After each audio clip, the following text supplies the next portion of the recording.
Nous allons démarrer, voilà.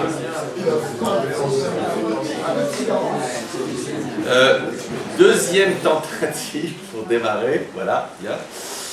Alors, parce que comme je l'ai dit, bon, nous avons deux publics. Un public, allez, on va baptiser d'experts, quitte à les insulter ou les vexer.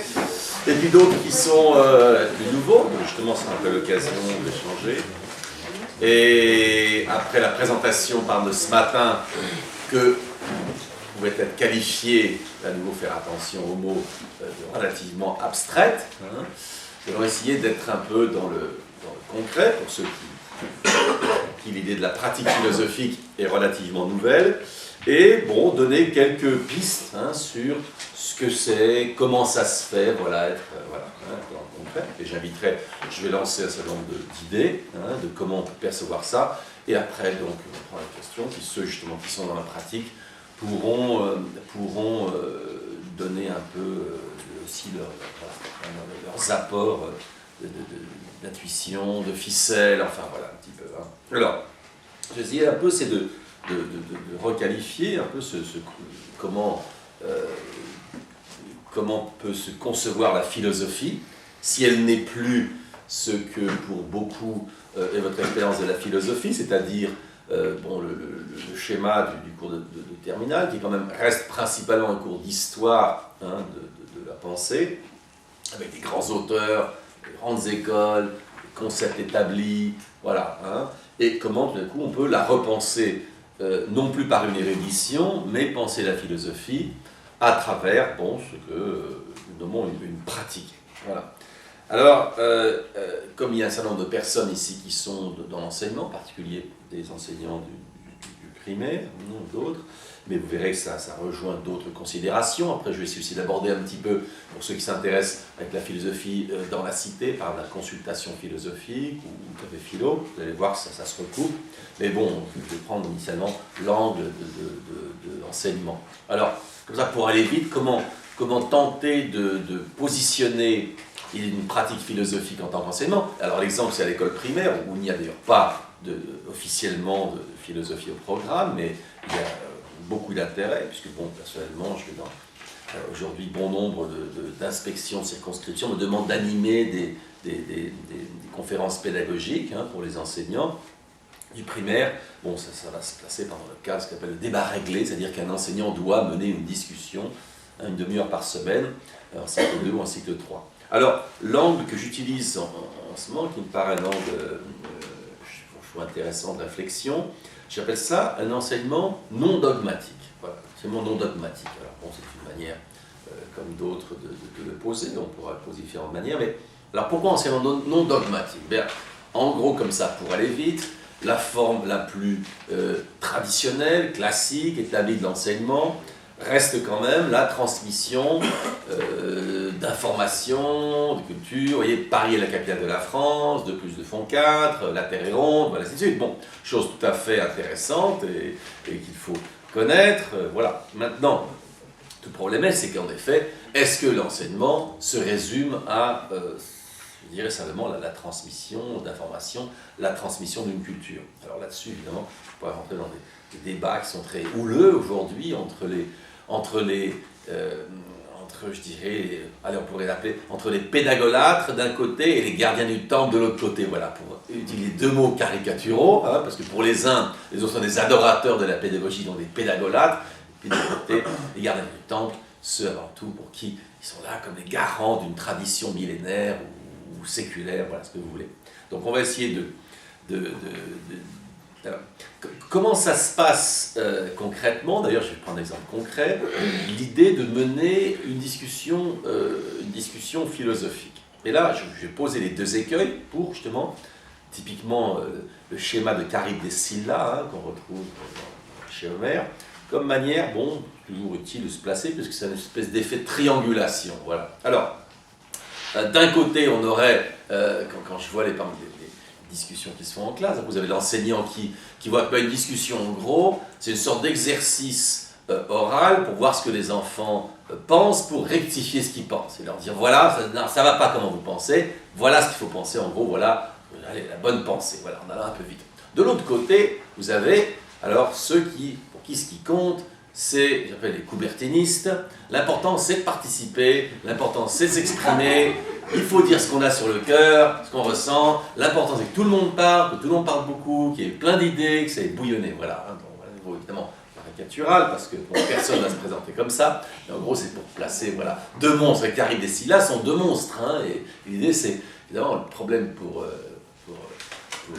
Ulysse ou pour Homère, c'est que le passage entre les deux, bizarrement, est de l'épaisseur d'une lame de rasoir. Elle est extrêmement difficile, en plus qu'il vous décrit que les courants et les vents vous portent naturellement vers un côté et vers l'autre. Voilà. Mais bon, c'est un peu l'intérêt donc de tracer les essais. Alors, de là on dit, si philosopher, si la pratique philosophique n'est pas ni la transmission d'une culture établie, ni non plus je dirais, l'échange d'opinions et le brassage de subjectivité, alors qu'est-ce qu'elle peut être? Alors, de manière un petit peu rapide, j'utilise personnellement, je ne suis pas le seul, et ça recouvre ce que font d'autres personnes, deux angles pour définir une pratique philosophique, l'angle des compétences et l'angle des attitudes. Voilà. Ce qu'on pourrait appeler un savoir-faire, une compétence, et un savoir-être. Alors, et d'ailleurs c'est peut-être là justement qu'il y a déjà un enjeu important, parce qu'autant par exemple l'entraîneur de foot se préoccupe de comment sont ces joueurs, enfin ceux qu'il est en train d'entraîner, c'est-à-dire si quelqu'un vient un peu comme ça, raplapla, comme ça il arrive au match de foot, il dit attends, d'abord tu vas courir un petit peu, faire des pompes, n'importe quoi, pour raffermir les muscles, redresser la position, voilà, faire quelque chose sur comment tu es. Avant de jouer le match de foot, on va faire ça.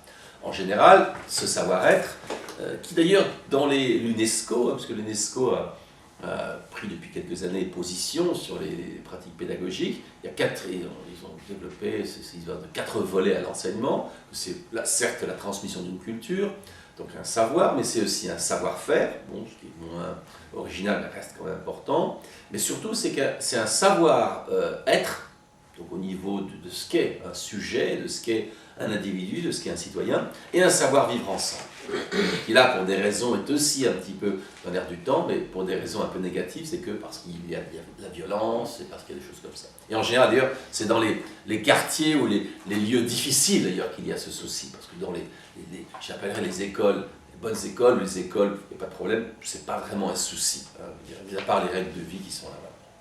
Donc, l'idée donc, pratique, de cette pratique, c'est à la fois un savoir-être, donc être, et puis des compétences. Et d'ailleurs, quand on parle de philosophie, de la pratique philosophie, on joue sur 3 registres.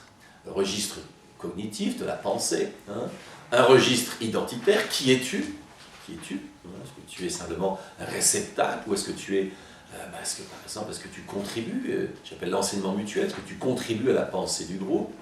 Et puis, donc, après, il y a le être ensemble. Donc, le être, l'identité singulière, et puis le rapport au groupe, identité collective. Là encore, sachant que, en ayant travaillé comme ça, j'ai travaillé dans une quarantaine de pays, et on s'aperçoit que selon les pays, les difficultés ne vont pas être les mêmes. Pour donner un exemple rapide, dans les pays, évidemment dans les pays latins en général, commencer par la France, on n'est pas tellement dans l'idée de ce que c'est qu'une pensée collective, que penser ensemble, ça n'a pas vraiment de sens. Surtout en France, on est au pays du je pense, donc je suis. En général, on pense singulièrement, on pense soit en ignorant les autres, soit voire contre les autres, parce qu'une identité, ça se fait parce que je pense différemment. Et ce qui se passe, c'est qu'en général, l'élève parle au maître, parle au professeur, mais il n'y a pas l'idée de pensée collective. Si vous allez en Norvège, qui pour moi, je prends souvent l'exemple de la Norvège, parce que si quelqu'un veut un choc culturel, pour moi, dans la discussion, c'est pas en Afrique qu'il faut aller, c'est pas en français en tout cas, c'est pas en Chine, c'est vraiment la Norvège. Parce que la Norvège, à l'opposé, il y a 2 choses qui s'opposent beaucoup à la France. La première, c'est qu'il y a une idée de la pensée collective. En Norvège, on sait ce que c'est que de penser ensemble. C'est vraiment étonné, une première fois que j'y étais, j'ai été à la discussion avec des philosophes ou de philosophes, et alors, personne s'est excité. Alors ça c'est très étonnant, parce que naturellement, mais quelques philosophes ensemble, en gros, au bout d'un quart d'heure, il y en a bien qui va dénoncer l'autre qu'en n'étant pas philosophe ou quelque chose, voilà.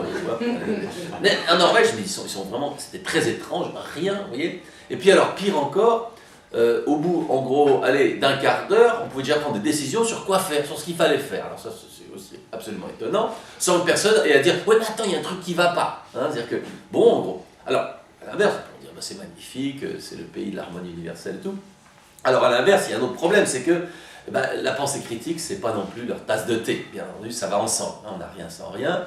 Donc, si on arrive à penser ensemble et à prendre des décisions communes, je raconte souvent l'histoire d'une école où j'étais en Norvège, je visite la salle des profs, bon, voilà, c'est très joli, très beau, hein, c'est le pays des plus riches du monde, bon, hein, magnifique. Et puis d'un coup, on me montre une salle à côté, il y avait une dame qui était là. Alors je dis, moi, des questions, qu'est-ce qu'elle fait là, cette dame, voilà. Il me dit, oh, elle, non, mais elle, on ne peut rien faire avec elle, elle veut toujours critiquer. Voilà. Donc, je suis la française de service. Alors, ça pour vous dire qu'évidemment, quand on veut mener ce type de pratique, bon, il y a des enjeux culturels. D'ailleurs, les enseignants, qui d'ailleurs parfois ont des élèves qui viennent d'ailleurs, ont pu s'apercevoir les enjeux ne sont pas toujours les mêmes.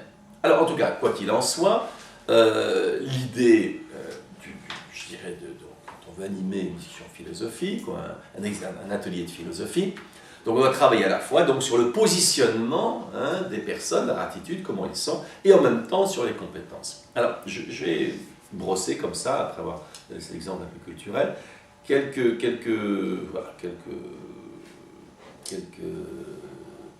attitudes qui me semblent importantes.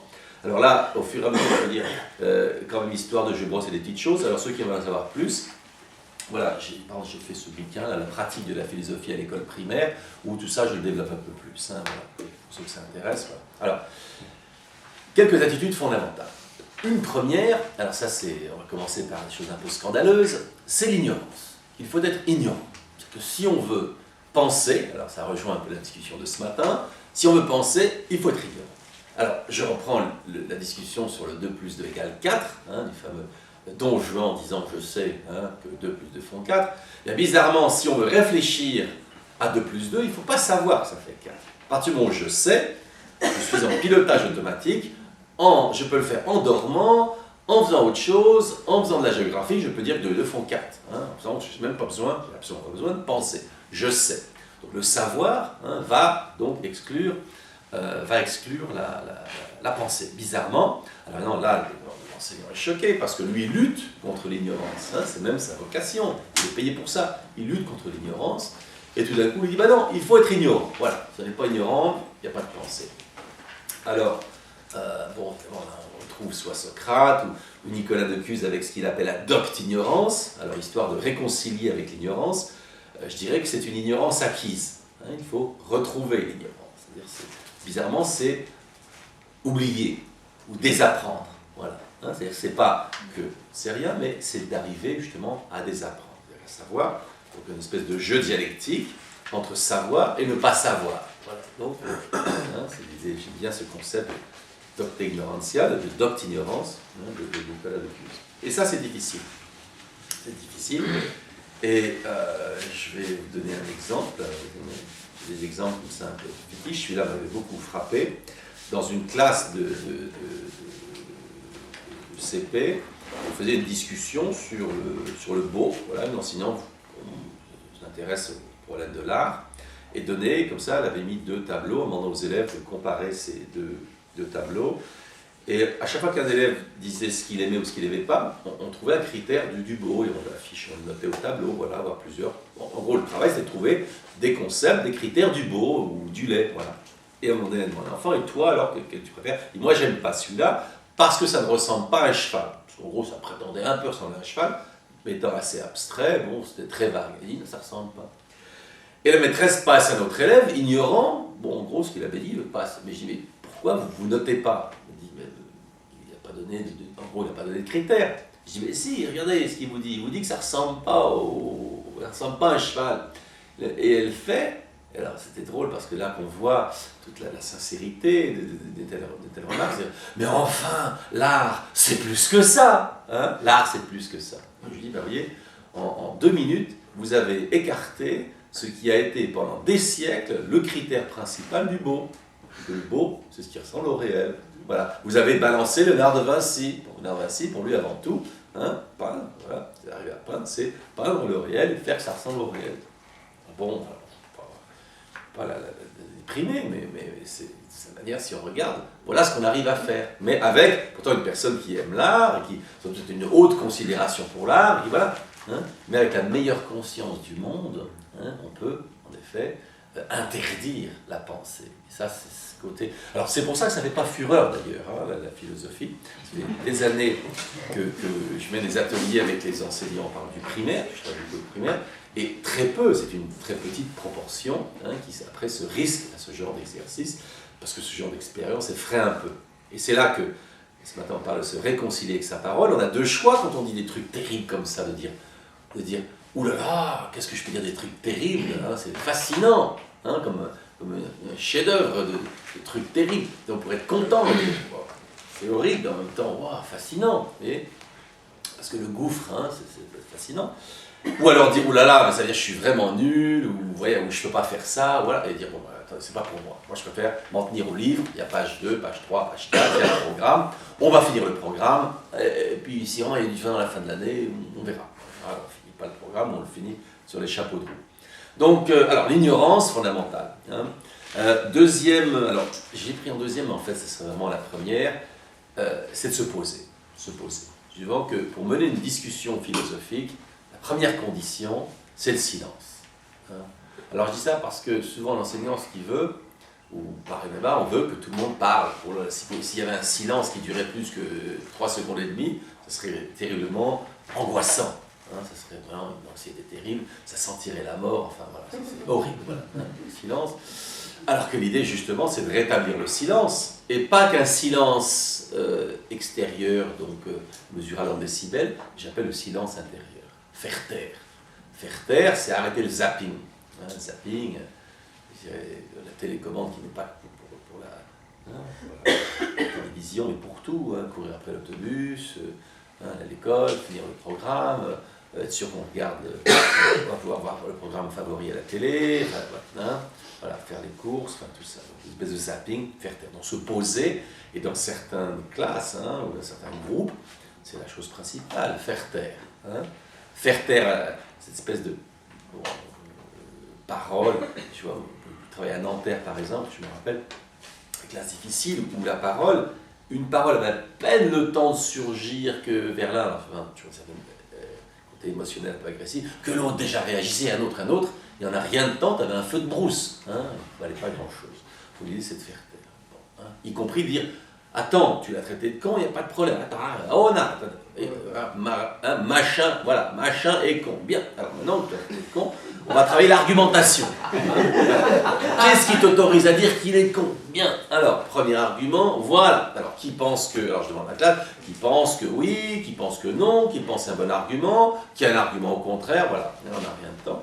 Vous leur dire non, c'est pas bien, ça aussi, c'est un peu troublant. On n'est pas d'en faire la morale, mais arriver à penser. Bon, et si on pense que l'autre est con, on peut très bien examiner l'hypothèse que machin est un con. Pourquoi pas?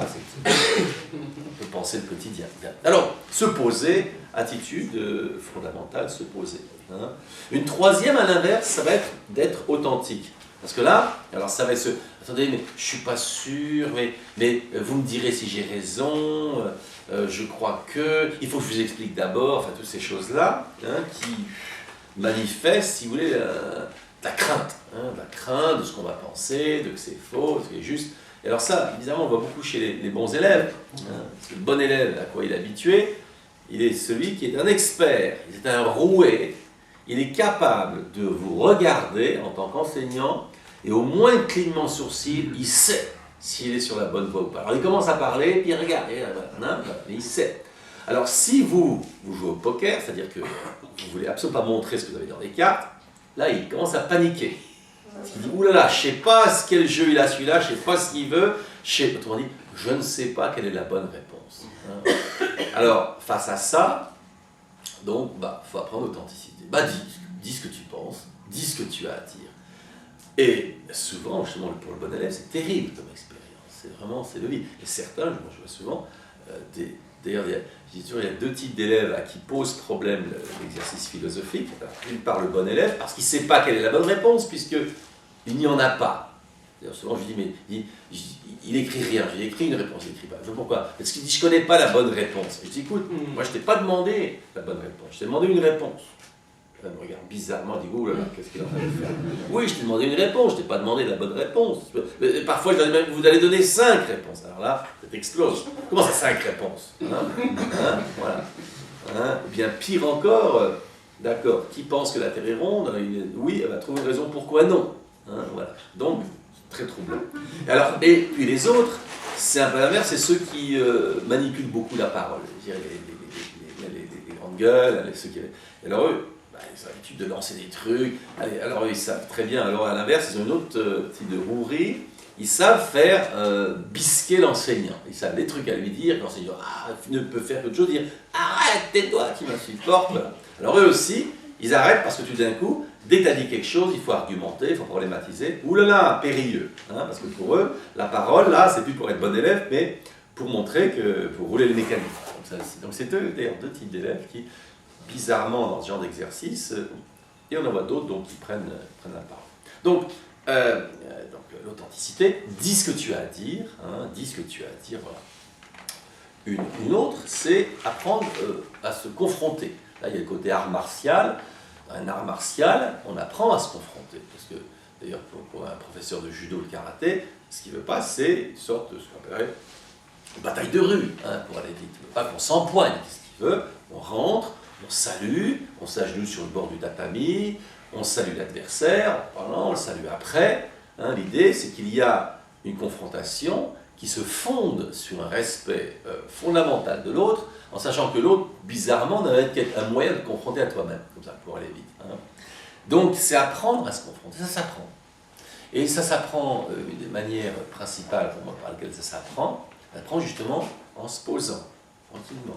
C'est-à-dire en étant, justement, en contrôlant les paroles et en canalisant un petit peu ce qui se passe, c'est-à-dire voilà, en ralentissant un petit peu la procédure et en se décentrant un petit peu de soi-même. Donc, chose qu'il faut éviter, apprendre à se confronter. Et en même temps, autre attitude fondamentale, c'est qu'il y ait une confiance, voire une sympathie, mais un minimum de confiance en l'autre. Et là, il y a une chose drôle, c'est que souvent, parmi les petits rituels un peu théâtraux que je pratique dans un atelier, je dis à l'autre, un élève a une question, il dit « je ne sais pas ». Alors je dis « qui peut lui dire ?» Et un autre lui dit. Je dis « est-ce que il t'a donné une idée? Oui, ça te va? Non. » Je dis « mais pourquoi pas? Pourquoi pas? Tu avais une idée tout à l'heure? Non. Lui, il t'a donné une idée? Oui. Ça va son idée ou ça va pas? Oui, mais je ne suis pas d'accord. Attends, est-ce qu'il t'a donné une idée? Alors tu lui dis, merci pour ton idée. Dis-lui. Alors ça brûle la bouche. Donner une idée. L'idée, c'est un cadeau. Après, on verra bien. Après, si elle est bonne, pas bonne, au premier temps. Tu as dit que tu ne savais pas. Il a te donné une idée. Tu commences déjà par dire, voilà. Après, voilà. Donc, c'est un minimum, voilà, d'apprendre. Et là, encore à nouveau, ça veut dire que se décentrer. Pourquoi?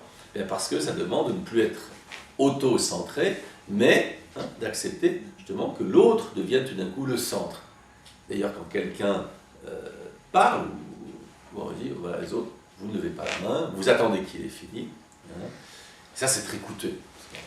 Parce qu'en général, l'élève, il apprend que l'enseignant aime avoir une forêt de bras levés. Voilà, il est content, parce que là, il participe. Voilà, quand quelqu'un parle, tout le monde baisse la main, on attend qu'il ait fini, et on va examiner.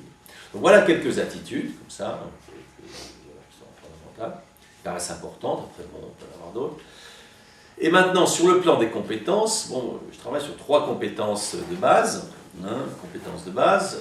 Une s'appelle approfondir, ça suit un peu le schéma hegelien, approfondir. Deuxième, problématiser. Troisième, conceptualiser.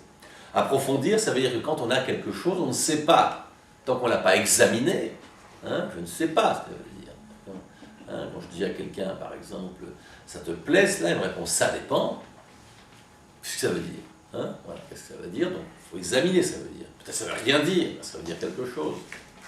Nous avons examiné tout à l'heure que le je pense que, ce matin nous avons vu que le je pense que pouvait signifier beaucoup de choses. Vous pouvez dire je pense le contraire, vous pouvez signifier je sais, je crois, j'espère. Mais ça, c'est pas donné dans les mots, il faut faire un travail. Alors approfondir, en gros, ça se fait par différents outils que vous connaissez sans doute, parce qu'ils sont assez classiques. Argumenter, pourquoi tu dis ça, en sachant pourquoi tu me dis que tu veux m'épouser, ça fera la différence. Est-ce que c'est parce que tes parents t'ont obligé? Est-ce que c'est parce que je suis riche? Est-ce que c'est parce que... voilà, pourquoi pourquoi l'argument? Analyser, c'est décomposer. Que contient cette phrase? Qu'est-ce qu'il se passe? Il y a un petit adverbe qui vient de surgir. Qu'est-ce qu'il signifie? Donc décomposer. Troisième, synthétiser. Si c'est un grand discours, allez, dit Platon, la substance du discours, c'est son unité. Et son unité va être souvent, qu'est-ce que tu veux montrer à travers ça? Quelle est ton intention? Quelle est l'unité? Qu'est-ce qui est la cohérence de ton discours? De manière, ça va te donner des exemples. Si le discours est abstrait, voilà, l'approfondir, c'est donner des exemples, lui donner corps à travers du concret. Et ça, c'est une idée de Kant, d'ailleurs, que jamais d'intuition sans concept, ni concept sans intuition. L'abstrait nécessite le concret et l'inverse. Sans quoi, c'est aveugle. Le concept sans exemple est aveugle. Voilà. Donc, exemplifier, c'est une quatrième manière. Une autre, c'est d'interpréter. Interpréter, comment donner sens à quelque chose, d'interpréter. Souvent, une parole nécessite justement de la naissance. Et alors là, d'ailleurs, il y a des choses assez drôles, parce que l'interprétation aujourd'hui a souvent une mauvaise connotation. On l'interdit à l'autre. C'est un tabou d'époque. On voit mieux les tabous d'autres époques, celle de la nôtre, par exemple, que quand quelqu'un vous parle, on ne devrait pas interpréter. Oh là, tu interprètes le vilain péché, alors qu'interpréter, c'est fondamental. La garantie d'une compréhension, c'est bien l'interprétation. Et puis une autre, qui me semble importante pour approfondir, c'est identifier les présupposés. Voilà, identifier les présupposés, c'est-à-dire qu'est-ce que j'entends quand j'entends une idée, je vois la partie émergente de l'iceberg, qu'est-ce qu'il y a dessous, voilà. Donc voilà en gros pour approfondir.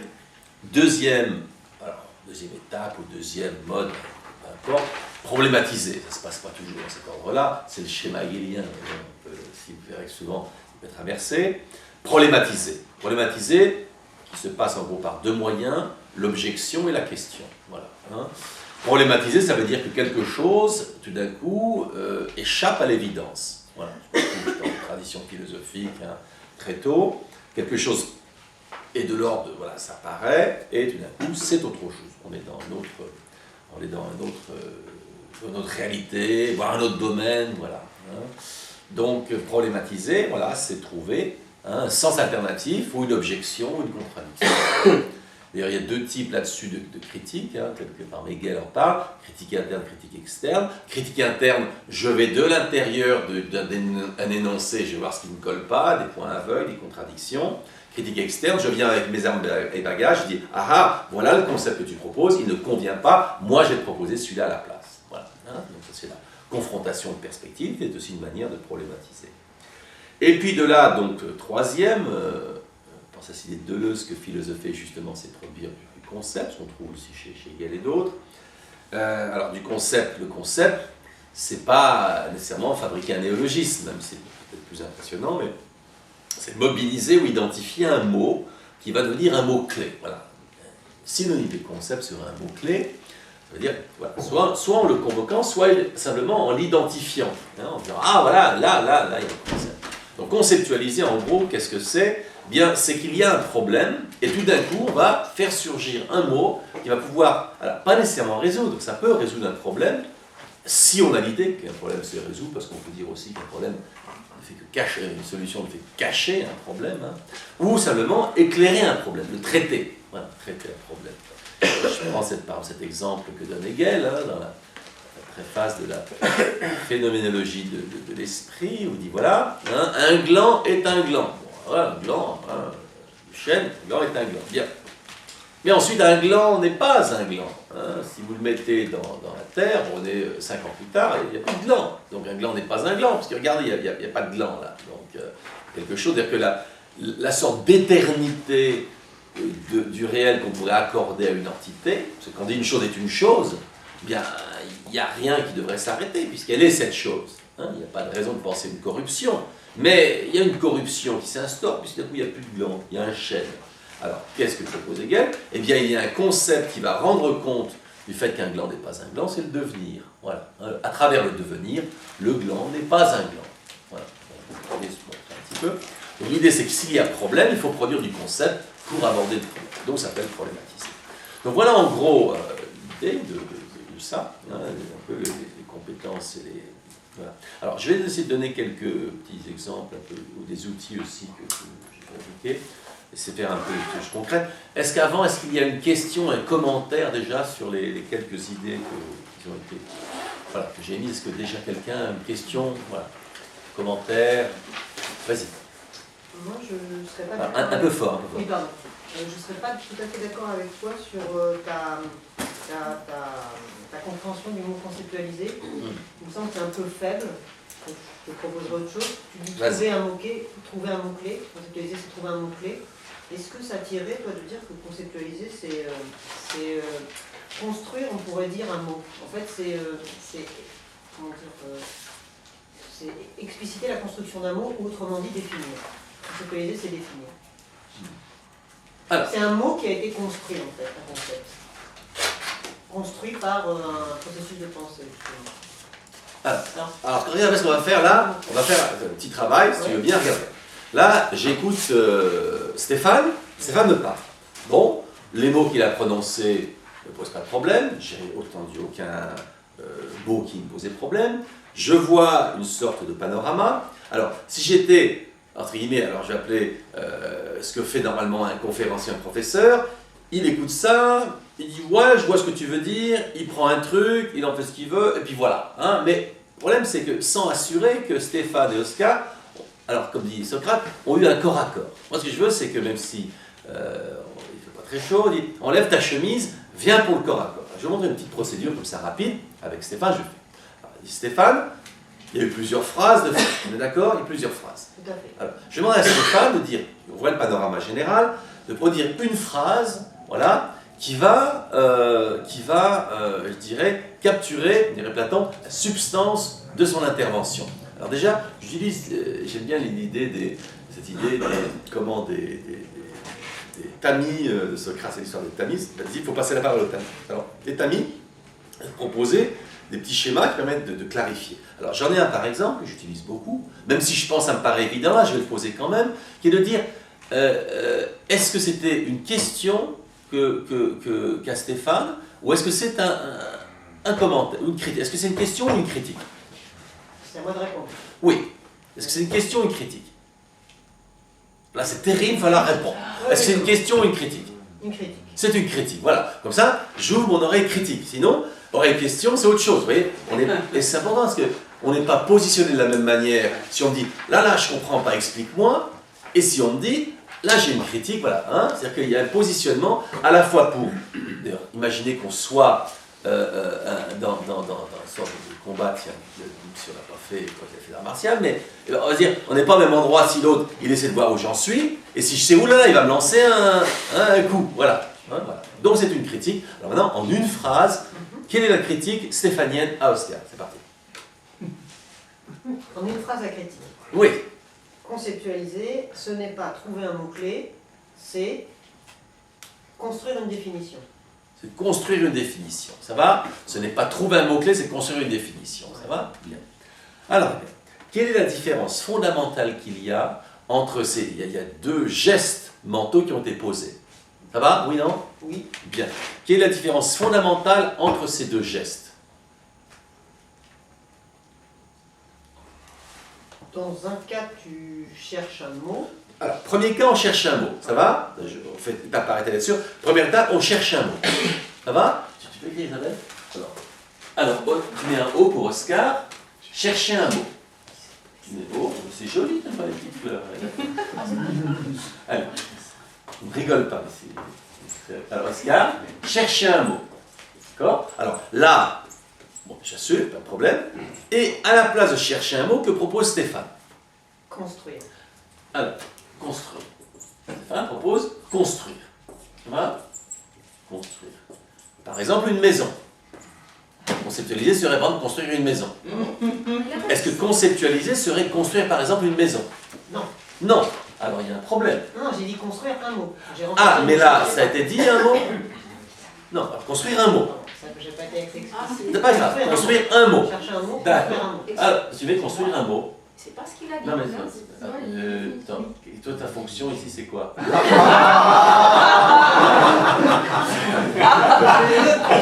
Là, c'est lui qui assume. C'est lui qui dit ce que tu écris. Toi, uniquement, t'es la secrétaire attitrée de Stéphane. Ça va? Alors, c'est bien construire un mot? Oui, ça D'accord. va. Hein? Alors, là, justement, c'est intéressant ma fonction. Là, nous, Stéphane, c'est à lui de dire, parce que là, il va devoir assumer, donc on ne peut pas lui dire à sa place. Construire un mot.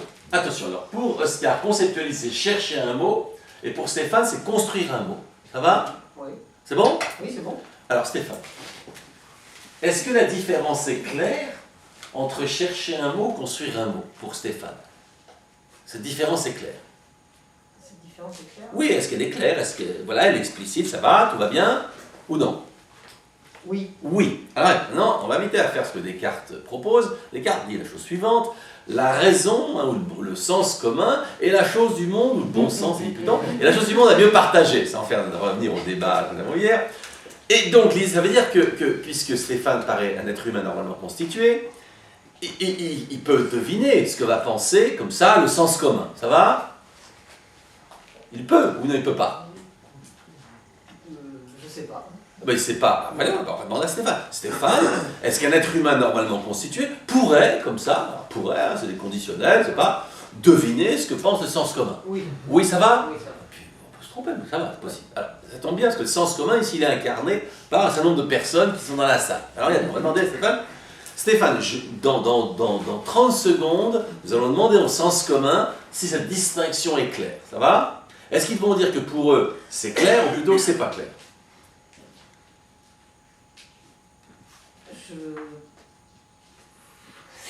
C'est terrible, hein? C'est là que dans les jeux de télé, on pourrait faire dong, dong, Je dirais, dong. c'est pas clair. C'est pas clair. Alors regarde ce qui est merveilleux. C'est là que Platon dirait: bravo Stéphane, tu commences à penser. Pourquoi? Parce que tu es entré en dialogue avec toi-même. Stéphane dit: ouais, c'est clair. Mais quand Stéphane tente d'incarner le sens commun, la raison humaine, dit: oulala, c'est pas clair. Donc Stéphane, il y a un débat interne, ça va? Tout à fait. Et ça, c'est ce point. Voilà, je donne un exemple, parce que c'est ça le travail. C'est pas tout de suite me précipiter et dire: Stéphane, je vais te répondre, je vais rebondir, je vais t'éclairer, mais dire à Stéphane: allons voir de plus près, qu'est-ce qui se passe ici? Donc ce n'est pas clair. Ça va? Ça va? Tout à fait, oui. Bien. Alors, si ce n'est pas clair, on recommence. Quelle est la différence? Quelle est la critique de Stéphane à Oscar? Produisons quelque chose qui pourrait être clair pour le sens commun. Qu'est-ce qui n'est pas clair? Oscar, Stéphane, ou la différence entre les deux? La différence entre les deux. Alors, comment peut-on faire pour assurer que la différence entre les deux soit claire? Produire peut-être un mot qui serait plus en contraste avec chercher. Plutôt que construire. Allons-y. Mettons, est-ce qu'il existe ce mot? Oui. Et entre parenthèses, que doit faire Stéphane là tout de suite? Qu'est-ce qu'il doit te faire là tout de suite? Répète ce que tu viens de dire. Qu'est-ce qu'il doit faire? Suspense, on dit. Répète ce que tu as dit. Que doit faire Stéphane? Que doit-il faire? Il va chercher un mot. Ah, il est devenu Oscarien entre temps. Il n'y a pas de problème. Mais c'est ces petits renversements qui sont marrants. Mais regarde bien Stéphane. Le fait que tu doives chercher un mot qui convienne à la contrainte que tu as établie, est-ce que c'est un travail de conceptualisation ou non? Je dirais ça participe. Je demande, alors il est malin. Non, juste, est-ce qu'on peut considérer qu'il s'agit là de conceptualisation ou non? C'est un autre type de travail. Je dirais chercher un mot participe à la Non, genre, il participe, il est couvertiniste, t'as pas de problème. Non. L'idée du... Oui, mais j'ai pas écouté ta question. Ah, Je là, la dis tout de suite. Faut avouer, comme dirait. Et vous savez, l'idée du questionnement. Alors ça, enfin, je fais une petite parenthèse parce que là, le trouble stéphanien, un trouble tout à fait, je dirais, commun. Hein, et là, moi, je fais le malin parce que je pose des questions. Mais quand on me fait le coup de me dire: attends, Oscar, tu dis A ou tu dis B, j'ai aussi envie de dire: mais attends, moi, je préfère C. Mais qu'est-ce qui se passe là? Et c'est là que c'est important de comprendre, hein, parce qu'on dit: mais il y a une sorte d'abus de pouvoir. Qu'est-ce qui est intéressant? Ce qui est intéressant, c'est de répondre à l'étranger. C'est-à-dire que dans l'idée, dans Platon, au début c'est Socrate qui questionne, puis dans les œuvres plus tardives, c'est même plus Socrate, c'est l'étranger. On va plus lui donner de nom, son essence c'est d'être l'étranger.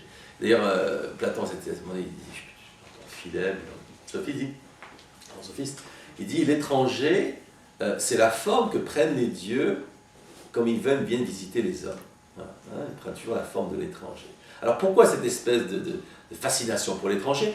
Bizarrement, c'est grâce à l'étranger que je vais arriver à penser. Pourquoi? Parce que l'étranger va m'obliger à sortir de moi-même.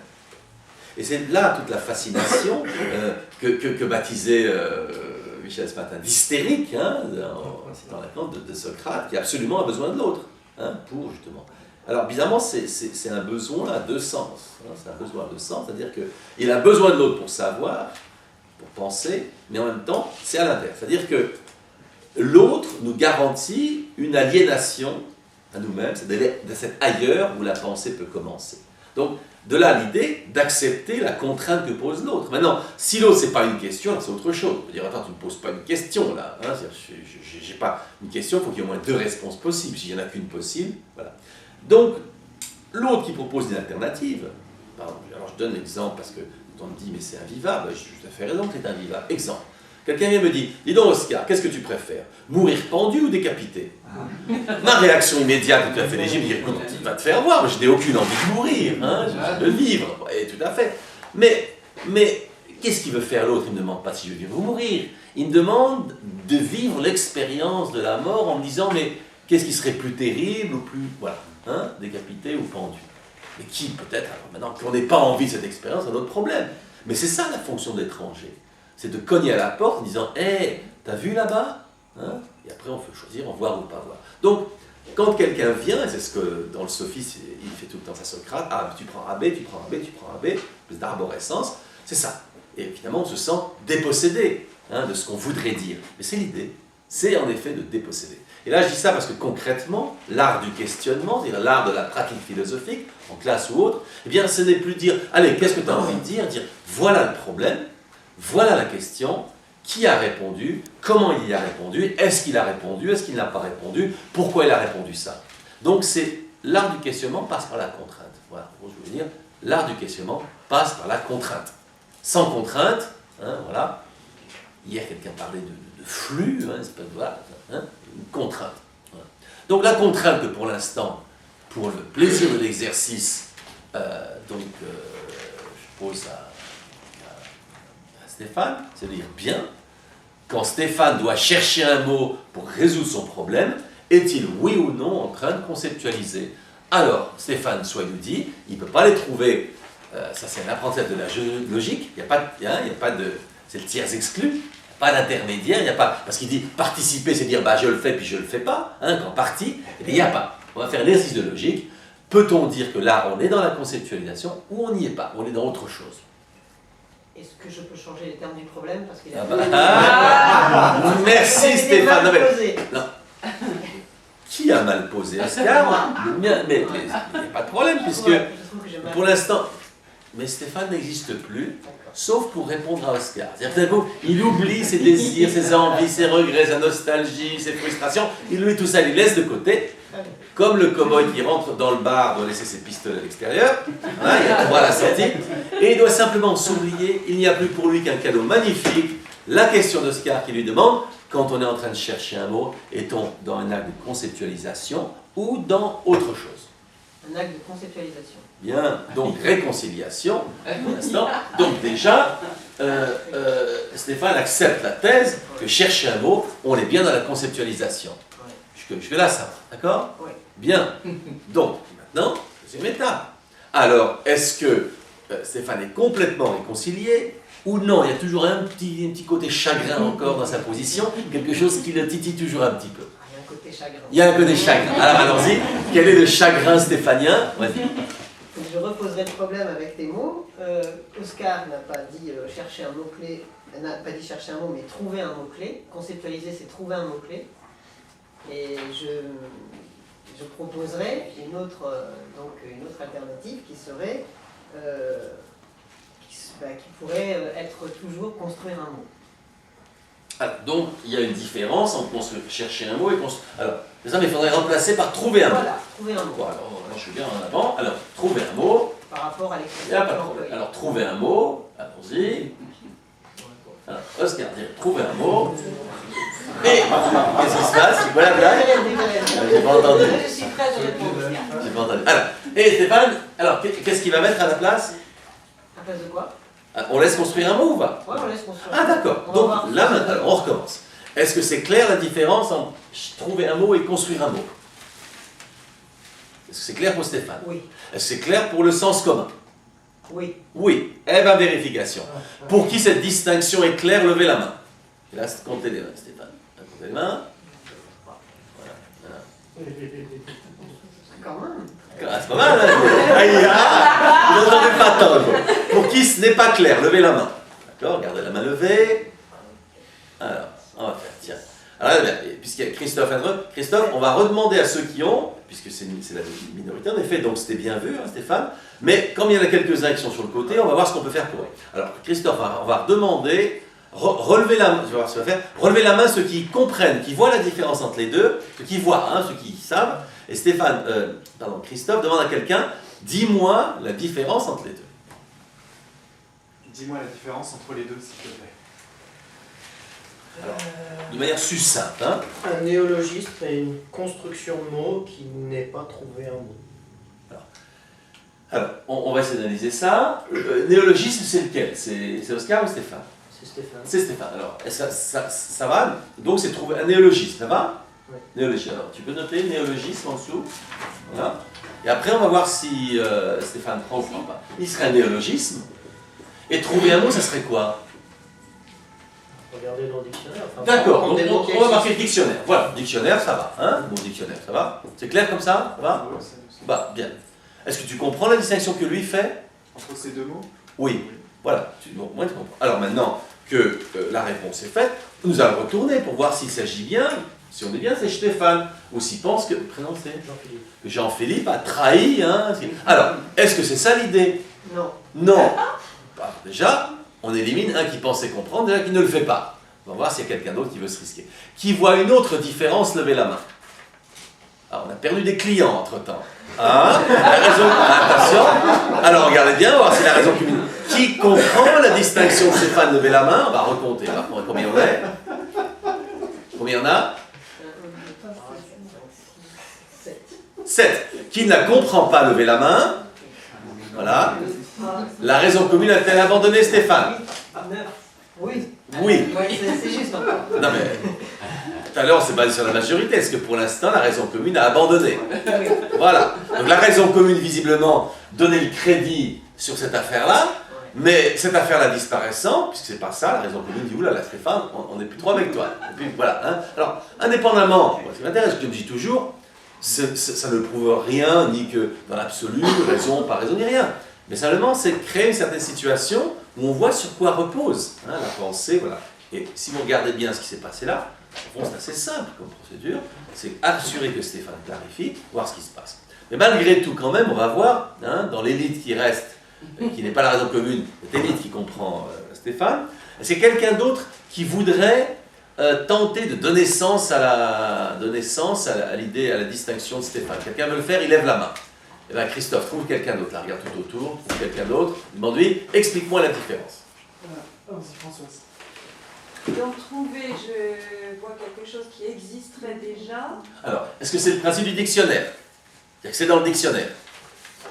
Oui, Oui. Donc, jusque-là, c'est comme Jean-Philippe, ça va? oui, D'accord. Donc, non, attends, pas trop vite. Moi, toujours, on est bien toujours, c'est Jean-Philippe, là. oui, Ça va? oui. Maintenant, est-ce que pour Stéphane, tu as autre chose que le néologisme à proposer? Ben, ça serait pas un néologisme Ça serait dans quoi? le sens où ça serait pas inventer un nouveau mot, Ça serait quoi? mais prendre effectivement un mot dans le dictionnaire et lui donner une acception nouvelle, D'accord. différente. Bien, donc on va dire nouvelle acception. Oui, On marque comme ça. Alors tu marques construire un mot, tu barres néologisme, voilà, et tu mets nouvelle acception. C'est ça ton idée? oui. Bien. Christophe, est-ce que tu comprends cette distinction-là? Oui. Oui. Est-ce que c'est ça? C'est pas ça non plus.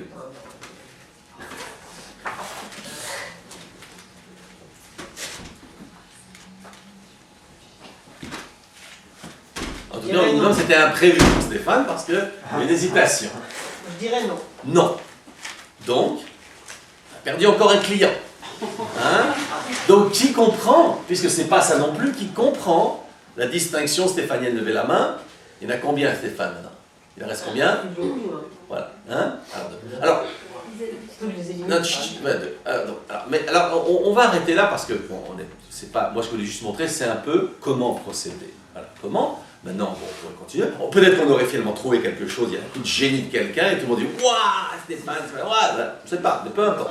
Ce qui importe, moi, c'est pas tellement, je dirais, où on arrive et c'est ça, mais surtout comment procéder pour assurer qu'il y ait de la pensée qui se fasse et pas juste du discours. Donc là, extrêmement de tendu. Voilà. Donc un petit travail sur la conceptualisation et en même temps la problématisation, dire donner d'interprétation et donner sens à ça. Voilà, un petit exemple.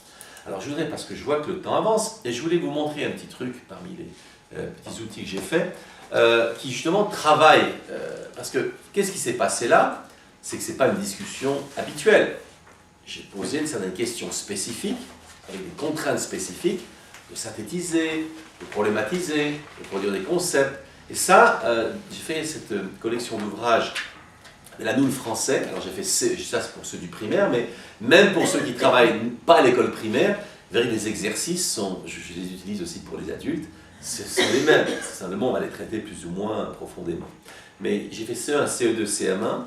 Et en gros, l'idée c'est que ça prolonge, montrer que ça prolonge naturellement le cours de français. Pour chaque, c'est un livre de français, je dirais, habituel, faute de meilleurs mots. Et pour chaque texte, j'ai fait le petit atelier de philo avec des questions qui prolongent la compréhension du texte, mais surtout qui vont au-delà des enjeux philosophiques du texte, donc sur lesquels on peut répondre. Voilà, il faut poser des jugements et autres. Et ensuite, dans le bouquin donc, du maître, pour chaque texte, je montre qu'il y a des enjeux philosophiques. Autrement dit, il n'y a pas besoin d'aller nécessairement dans Hegel et Kant pour trouver de la philosophie. Mais en gros, dès qu'il y a un texte avec des idées qui racontent quelque chose, il y a des enjeux philosophiques. D'ailleurs, je me suis beaucoup amusé à travailler sur Cendrillon, le vilain petit canard, à montrer les enjeux philosophiques. Donc, les enjeux philosophiques du texte, des pistes de discussion, et puis alors des exercices, qui mettent en jeu justement les compétences philosophiques. Par exemple, celle-ci, c'est de l'interprétation. Puisqu'il y avait des proverbes, donc, que signifient pour toi les phrases ci-dessous? Tu es mon petit cœur, les matins chantent en été, Paul se tient comme un piquet. Demandez à l'élève d'interpréter, c'est-à-dire de donner sens à quelque chose qui n'est pas dit littéralement. Une autre va être l'évaluation d'arguments. Voilà, on donne 10 raisons pour lesquelles j'ai mangé, et tu dois dire si l'argument est valable ou non, s'il est pertinent ou non. J'ai mangé parce que mon copain avait du chocolat. J'ai mangé parce que la cloche a sonné. J'ai mangé parce qu'on me l'a dit. J'ai mangé parce que j'en avais envie. Voilà. Et alors, au début, on peut lui dire d'abord tu décides si l'argument est valable ou non. Si on veut venir un peu plus sophistiqué, on peut dire tu dois trouver une raison pour laquelle il est valable et une raison pour laquelle il ne l'est pas. Et là, c'est intéressant parce qu'on est chez Kant, c'est-à-dire trouver les conditions finalement, les conditions qui permettent la possibilité d'affirmation. Voilà, de faire que deux propositions vont ensemble. Je vais prendre un exemple tout bête. J'ai mangé parce que la cloche a sonné. Bien. Alors elle dit oui, la cloche sonne, c'est midi, je déjeune. Je dis mais attention, la cloche, elle peut sonner aussi à 10h du matin, et là il n'y a pas de repas qui est offert. Voilà. Problématisation là sur l'heure. Mais il peut y avoir un autre type de problématisation sur la cloche. Oui, mais c'est peut-être la cloche de l'église qui a sonné, auquel cas ça ne fait pas spécialement manger. Voilà. Donc là, c'est sur qu'est la cloche. Voilà. Donc l'idée, c'est qu'on apprend à donner, que c'est comment on donne du sens. Voilà. Une autre va être des dilemmes moraux. Le dilemme moral, c'est vraiment, voilà, il y a un homme, il n'a pas d'argent, il vole au supermarché pour donner à nourrir à ses enfants, donner à manger, il est mis en prison. Est-ce que c'est juste ou c'est injuste? Voilà. Ils peuvent trancher. Il va falloir voir qu'il y a une opposition entre la morale et puis, la loi. Voilà, Donc l'idée, c'est que tous ces exercices font travailler directement les compétences que la personne ne connaît pas spécialement, mais qu'il va mettre en œuvre naturellement. Ce qui fait qu'après, quand il anime une discussion, il aura le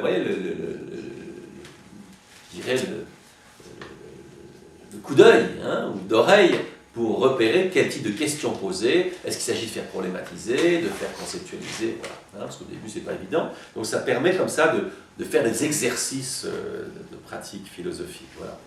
Alors, ce que je vais faire, vous montrer quelques petits autres trucs. Là, j'avais fait ça, donc, cette collection L'apprenti philosophe, chez Nathan, où, avec Isabelle d'ailleurs, voilà, on a fait ça ensemble, où l'idée c'était de fabriquer des dialogues pour montrer les erreurs qu'on rencontre tout le temps hein, dans la pensée. On a trouvé après 18, hein. Par exemple, qu'est-ce qu'on avait? Par exemple, les glissements de sens. On commence à utiliser un mot dans un sens, puis sans s'en apercevoir, il devient autre chose. Hein. On parle de la raison, puis on parle d'avoir raison. Oups, ça a glissé. Hein. L'autre, c'est indétermination du relatif. Parce que là, je pense à cette idée de Platon que philosopher, c'est l'art de la question et de la réponse. Or, nous connaissons tous intuitivement des tas de manières de ne pas répondre. Quand on est petit, par exemple, on dit « Pourquoi tu as fait ça ?» On dit « Parce que. » Parce que. Alors, parce que quoi, on ne sait pas. Hein, mais c'est parce que. Voilà.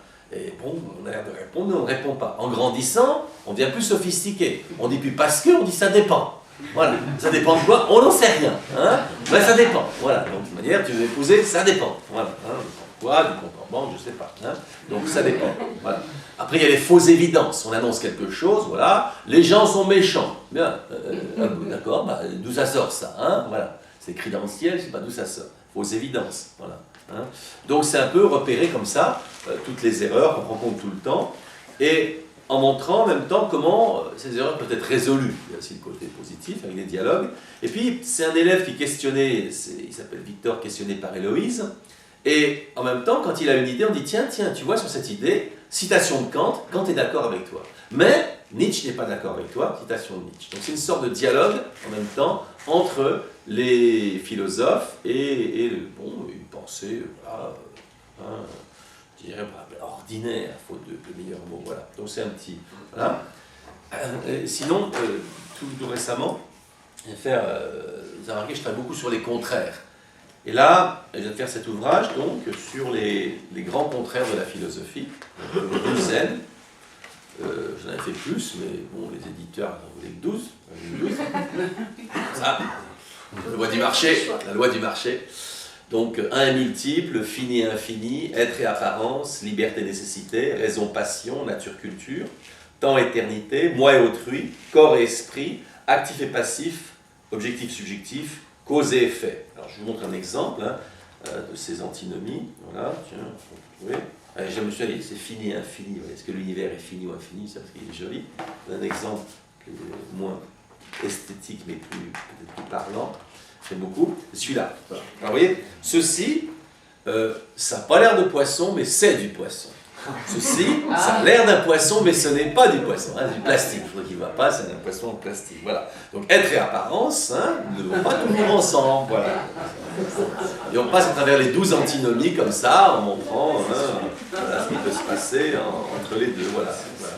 Alors, pourquoi les antinomies? Bien, je pense à Héraclite, mais à d'autres. Héraclite vous disait que polémos, la guerre hein, des contraires, c'est ce qui structure. Et c'est vrai que c'est le cas dans l'espace, le haut et le bas, hein, le droit et la gauche, ainsi de suite. Mais sur le plan moral, hein, bien et mal, par la vérité, vrai et faux. Mais en gros, c'est que ces types de contraires ou de contraintes hein, nous permettent de penser. Bien que parfois, ils ne nous rendent pas très heureux parce qu'on ne peut pas avoir une chose et son contraire. Ça, c'est l'apprentissage justement de cette pensée commune, de ce voilà, sens commun qui est la logique. Et puis alors, donc des trucs que je vais vous montrer, c'est la collection, j'en ai d'autres, mais bon, bien, je vais vous montrer. C'est cette collection ça s'appelle Philos enfants. Hein. Et alors vous allez voir, pour moi c'est la structure qui compte. Le more geometrico de Spinoza, le mode géométrique. Vous voyez, sur chaque thème, il y a 6 questions. Par exemple, là c'est la liberté. Alors question, 6 questions. À quoi peut te servir ta liberté? A-t-on tous le droit d'être libre? Un prisonnier peut-il être libre? As-tu besoin de grandir pour devenir libre? Les autres t'empêchent d'être libre? Peux-tu faire tout ce que tu veux? Voilà. Donc l'idée c'est de choisir 6 questions qui posent au mieux hein, les enjeux du concept de liberté. Prêt? Donc, première chose, 6 questions. Ensuite, comment marche, voilà, quelle est l'arborescence, la structure suivante. Pour chaque question, il y a 5 ou 6 hypothèses. parlais hier du fait que l'hypothèse, on n'est plus dans le savoir, mais dans l'hypothèse, hein, dans des choses qu'on produit, qu'on examine. Alors, je vais lire les 5-6 hypothèses. Peux-tu faire tout ce que tu veux? Non, je ne peux pas voler comme un oiseau. Il y a le concept de nécessité biologique. Hein, je ne suis pas un oiseau, donc je vais faire ce que je veux, comme le ferait un oiseau, pour lui voler. Deuxième, oui, si je sais ce que je veux et que je veux vraiment. C'est le fameux, vous savez, si tu veux, tu peux, voilà. Hein, donc, la liberté serait liée au vouloir. Tu veux, tu peux. Voilà. Troisième, non, je ne peux pas manger 1 kilo de bonbons sans tomber malade. Donc là, évidemment, tu peux faire ce que tu veux, mais ça a des conséquences. Donc, si tu acceptes, hein, c'est le principe de la conséquence. Donc, si tu ne veux pas de la conséquence, alors tu n'es pas libre. Tu peux manger 1 kilo de bonbons, mais il y a une nécessité qui s'ensuit. Quatrième hypothèse, oui, si je suis sage et raisonnable. Ça, c'est la liberté, hein, qui est conditionnée par être une bonne personne. Voilà. Hein, si tu es bien, alors tu es bien. Cinquième, non, parce que j'ai envie de tout faire. Ça, c'est le côté où la liberté n'est pas illimitée. Hein, c'est tout le problème que être totalement libre, on dit, serait devoir tout faire. Mais je ne peux pas. Voilà. Et sixième, oui, si je suis assez fort et courageux. C'est-à-dire qu'il y aurait une capacité qui t'autoriserait, hein, la liberté. Donc ça, c'est les 6 hypothèses. Maintenant, chaque hypothèse, dernière étape, donc, est, elle, à son tour, problématisée. Par exemple, non, je ne peux pas voler comme un oiseau. Oui, mais n'es-tu pas libre de prendre l'avion? On dit, est-ce que voler ne prend pas un autre sens pour l'être humain? Ce n'est plus naturel, mais artificiel. Deuxième, un oiseau sait-il qu'il vole? C'est la fameuse histoire de Pascal.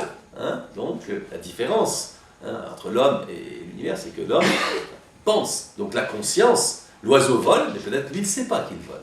Hein, alors que toi, tu es conscient de voler. Un oiseau peut-il décider de ne pas voler? Autrement dit, l'oiseau n'est-il pas lui condamné à voler, comme il est Sartre, hein, condamné à être un homme? Tout comme toi, tu penses que tu es condamné à ne pas le faire. Donc finalement, vous êtes à la même enseigne. Lui est condamné à voler, toi tu es condamné à ne pas voler. Donc, est-ce qu'il y a une différence? Et quatrième, te sens-tu condamné à être un homme? Pour accentuer le côté sartrien, parce qu'en fait, condamné à être libre, il dit ça. Bon, je donne un deuxième, qui est, oui, si je sais ce que je veux et que je le veux vraiment, oui, mais peux-tu te tromper en étant sûr de toi? Et ça c'est important parce que souvent on voit, les enfants, mais aussi les adultes, qui associent savoir et certitude. Si tu n'es pas sûr, alors tu dis rien, tu ne sais pas. Quand ils disent je ne sais pas, c'est pas qu'ils ne savent pas, c'est qu'ils ne sont pas sûrs. Donc là, posez le problème. Et si tu es sûr de vouloir vraiment tuer quelqu'un, hein, et donc est-ce que tu es libre de le faire parce que tu es sûr de vouloir le tuer? Troisième, est-ce une erreur de faire quelque chose lorsque l'on doute? Lorsqu'il y a le doute, hein, dans le cas de doute, tu t'abstenir. Voilà. Et quatrième, peux-tu empêcher de quelqu'un de mourir si tu le veux vraiment? On dit, est-ce que vouloir vraiment est une garantie de liberté? Voilà.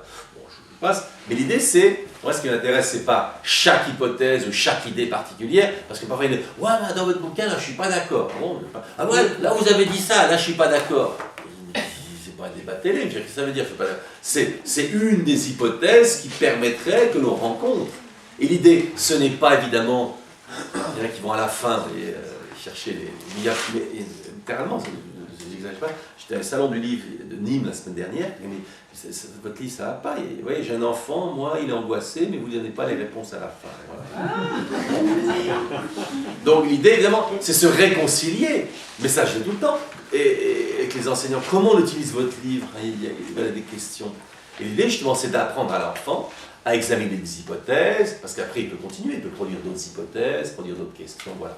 Donc voilà donc des petits outils que vous pouvez utiliser.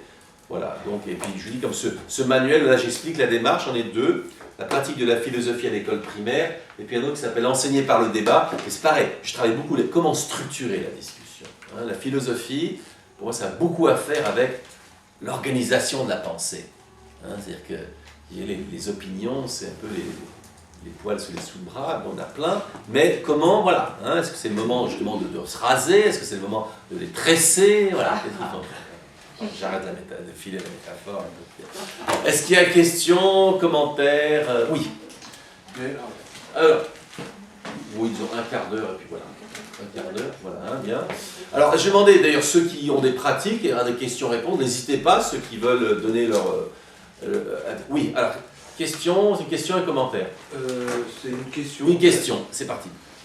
En fait, tout le travail que vous faites avec les enfants, apparemment, j'ai pas l'impression que ce soit de la philosophie, c'est plus un travail de structuration de la pensée, ou de manière structurer un peu le raisonnement, mais j'ai pas vraiment le sentiment que... Vous avez pas quoi? Répétez le mot. Non, répétez le mot. Vous n'avez pas quoi? Sentiment, ouais. Sentiment. Sentimental, d'accord. Alors je vais vous dire, c'est ce qu'on va faire. On va l'appeler boule de gomme. Ça vous va? Nous faisons de la boule de gomme. Moi, vraiment, ça vous va? Oui. Principal. Est-ce que la boule de gomme vous convient? Non, enfin...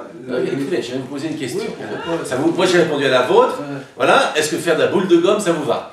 Ou il y a quelque chose qui ne va pas dans la boule de gomme? Non, bien sûr. Non, comment bien? Regardez bien. Est-ce que tu m'aimes? Non, non, bien sûr. Demandez-moi si je vais vous épouser. Tiens, allez-y. Demandez-moi. C'est Oscar, moi. Hein. Demandez-moi. Est-ce que vous voulez m'épouser? Allez-y. Oscar, vous m'épousez. Non, non, bien sûr. Hein.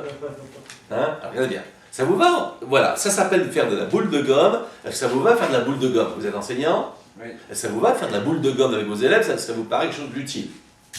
Non. Bah, c'est tout ça, bien sûr. Oui, ça s'appelle boule de gomme. Vous avez remarqué, on a baptisé boule de gomme. C'est utile, bien sûr. Voilà. Est-ce que maintenant vous voulez débattre si ça doit s'appeler boule de gomme ou Scooby-Doo, ou on s'en fiche? Non, c'était pas vraiment le fond de ma pensée en fait. C'est-à-dire que à partir de quel âge... Alors c'est ce qu'on va faire, regardez bien. Si c'est pas le fond de votre pensée, on va faire comme tout à l'heure.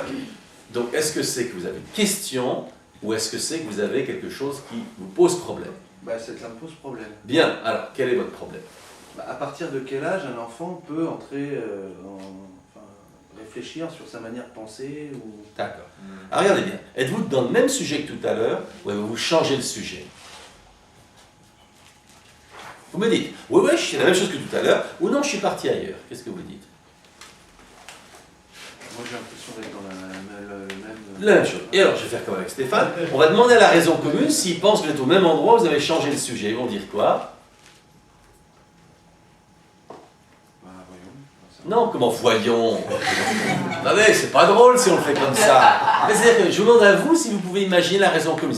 Là, qu'est-ce que je vous demande? Votre prénom, quand c'est Jean-Philippe. Je demande à Jean-Philippe de se déjean-philippiser et de devenir une espèce d'oreille comme ça qui se balade, qui a écouté Jean-Philippe. Et cette oreille va dire, Jean-Philippe, toujours au même endroit. Jean-Philippe, tu n'es plus au même endroit. Que va dire l'oreille qui se balade? Bah, je suis au même endroit. Elle va dire, elle on va vérifier. Qui pense que Jean-Philippe est toujours au même endroit? Levez la main. Comptez les mains levées. 4. Qui pense qu'il a changé d'endroit? Levez la main. Ouais, même pas de... Impressionnant? Impressionnant. Voilà. Alors imaginez ces pauvres enfants quand vous leur dites mais on parle toujours de la même chose, qu'est-ce qui se passe? C'est facile ça. C'est facile. Hein? Et c'est là que je perds des amis parmi les enseignants. Mais c'est humain. Hein? Pourquoi? Je veux dire, ça, explication rapide. Parce que dans le sentiment jean-philippien, tout ça est lié. Mais pour les oreilles qui écoutent, il y a un changement. Puisque d'abord, il parlait en gros du fait que ça lui posait problème, ça s'appelait ou non philosophie, et ensuite, il a commencé à parler de l'âge. Voilà. Ouais, donc les oreilles qui disent, bah attends, on a l'impression que c'est pas qu'il n'y a pas de lien. Mais Jean-Philippe, il voyait un lien serré, l'autre dit, s'il y a un lien, il est quand même relativement distendu. Enfin bon, on va quand même prendre la question. Question, allez-y. Question, bah... C'est toujours à quel âge ou vous voulez encore aller ailleurs? Alors allez-y, proposez-la, à quel âge? À quel âge peut-on conceptualiser et avoir vraiment l'impression de conceptualiser quoi? Avoir comment? Répéter avoir l'adverbe? voilà, Non, répétez l'adverbe. Non, l'adverbe à utiliser. Vous l'avez entendu? Vous ne l'avez pas entendu? Non, avez-vous entendu l'adverbe que vous avez utilisé? Ou non? Non. Non, vous voyez, vous n'êtes toujours pas l'oreille qui se balade dans le ciel. Et c'est ça le travail. Le travail dit, Jean-Philippe, tout ce que vous faites, écoutez-le. Et ça, c'est ce dédoublement, que vous voyez, consubstantiel à la philosophie, c'est la conscience, devenir conscient, vous voyez. Et là, vous avez utilisé un adverbe, mais qui est énorme, c'est un cataclysme, et vous ne l'avez pas entendu. Alors, on va voir si quelqu'un a entendu. Qui a entendu son adverbe? Levez la main. Vous voyez, c'est bien, vous avez des oreilles. Alors, allez voir quelqu'un, dites-lui, quel est l'adverbe que j'ai utilisé? Quelqu'un de moi, parce que je n'ai pas entendu. Quel adverbe j'ai utilisé? Avoir l'impression de... Attendez, bien. Bougez pas. Avoir l'impression. Non, avoir l'impression, pour vous, c'est un adverbe. Non, c'est pas un adverbe. Alors, Pardon. les oreilles, parfois, c'est distrait. Qui a entendu l'adverbe? Levez la main. Quel adverbe j'ai utilisé? Vraiment. Vraiment. Avez-vous utilisé l'adverbe vraiment? Si vous le dites. Non, vous pensez que c'est le cas. Ah, comme ça, en retournant, pensez-vous l'avoir utilisé ou non? Non, moi je m'en suis pas rendu compte. Donc, ça vous surprend, vous l'ayez utilisé? Ou non? Non, ça ne vous semble pas surprenant, d'accord? Hein? Qui a entendu qu'il a dit vraiment lever la main? D'accord. Qui ne l'a pas entendu lever la main? Voilà. Vous leur faites confiance ou non? Oui, oui, oui. Oui. Maintenant, regardez bien. Quand vous dites à quelqu'un, regardez, tu vas répondre. Tu vas répondre vraiment. Quel effet ça peut faire à un enfant de rajouter vraiment dans la phrase? Ça lui facilite le travail ou ça lui rend plus difficile? Non, non, ça lui met plus de pression. Donc vous voulez mettre de la pression.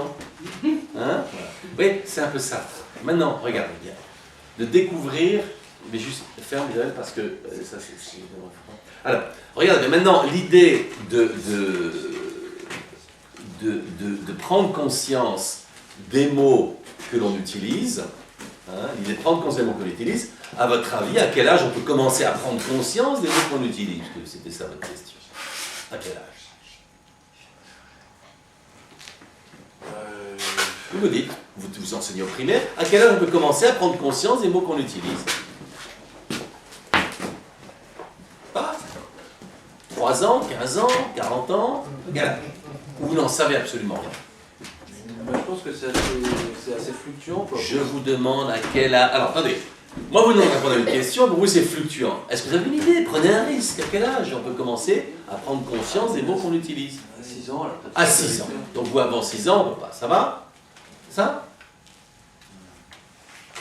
Parce qu'à 5 ans, on le peut.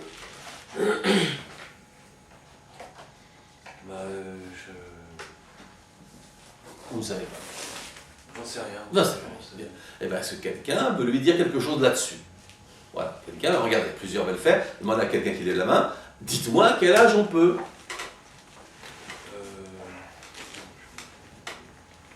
Dites-moi à quel âge on peut prendre conscience des mots qu'on utilise. Dès qu'on utilise le langage. Est-ce que vous acceptez cette hypothèse que dès qu'on utilise le langage, on peut devenir conscient des mots qu'on utilise ou non? Oui, non, mais je... Oui, non, attendez, regardez, on va éviter les oui, non. C'est simplement, elle nous propose une hypothèse. Vous l'acceptez ou vous la refusez?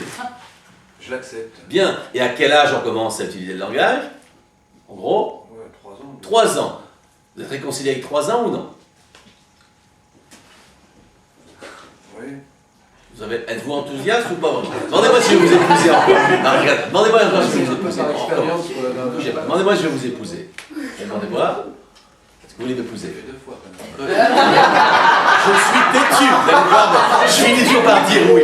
Je finis toujours par dire oui. Allez. D'ailleurs, je vais raconter une petite blague. Il y a une école où j'ai été, et puis d'un coup, et puis après, il y a eu des remous, et une enseignante qui a été dire, qui se plaint quand même, il pose des questions drôlement personnelles, Oscar. Ah ouais, comme quoi? Ouais, il demande si on veut l'épouser. Alors, donc. Oscar, voulez-vous? Ouais. Ça va? C'est le même oui que j'ai fait.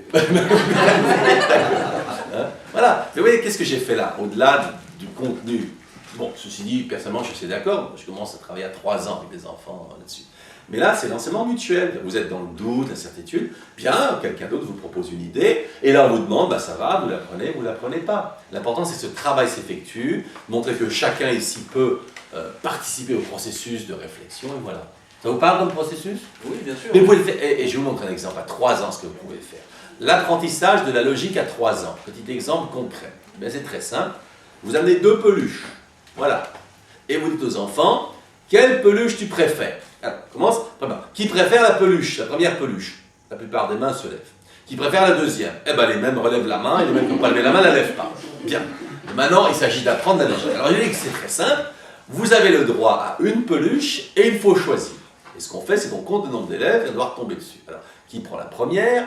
Qui prend la deuxième? Voilà. Hein, et lui, c'est là. Alors, s'ils continuent à tous faire la même chose, on va dire attention, maintenant on va surveiller, on va apprendre à se décentrer. Vous allez surveiller, voir si vous trouvez un copain, il faut trouver un copain qui lève la main 2 fois. Alors, ce qui se passe, ce qui est drôle, c'est qu'en cherchant le copain qui lève la main 2 fois, et ben du coup, ils vont surveiller eux aussi comment il lève la main. Pourquoi? Parce que je leur demandais, en se décentrant, ils vont commencer à sortir du... Et on va commencer, voilà, à penser bizarrement. Voilà, donc un petit test. Une fois qu'on apprend et que ça commence à ressembler, puis à ceux qui dorment, alors maintenant on peut s'y voir, retrouver ceux qui dorment. Voilà. Demandez-lui pourquoi tu dors. Voilà. Et puis après, une fois qu'on commence à arriver à voter, que ça commence, cette fois ça peut prendre plusieurs séances, mais c'est pas grave, il trouve ça marrant.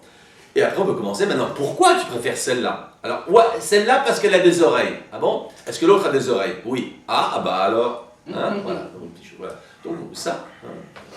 Ça vous parle ça ou non? Oui, oui. Donc, vous voulez le faire? Est-ce qu'il y a une autre question ou commentaire ou quelque chose? Ou ceux s'il y en a qui mènent ces pratiques-là, n'hésitez pas, vous avez une contribution là-dessus. Autre chose? Commentaire, question? Oui? Moi j'ai une question. On a brassé les attitudes fondamentales, on a vu des registres, des compétences, des positionnements, mais je ne vois pas comment s'organise le tout. Les attitudes fondamentales, quelle est leur relation avec les registres avec les compétences et les positionnements. Alors, est-ce que vous avez beaucoup de questions? Non, mais là, je peux comprendre, est-ce que vous avez beaucoup de questions? Avez-vous plusieurs questions? Il semble que c'en est qu'une, mais... C'en est qu'une, bougez pas. On va demander au sens commun si vous avez une seule question ou plusieurs. Que va dire le sens commun? Vous ne savez pas. Je ne sais pas. Eh bien, regardez. Dans ce que vous avez dit, combien il y avait de points d'interrogation? Un seul ou plusieurs? Je pense qu'il n'y en avait qu'un final. Il y en avait... Regardez bien. Si quelqu'un vous dit qu'il n'y en a qu'un final, s'il y a un final, y a-t-il des antécédents? Oui, comme il peut y avoir des Regarde, virgules qui se regarde. S'il y a un point d'interrogation final, peut-on logiquement présupposer qu'il y avait des points d'interrogation avant la finale?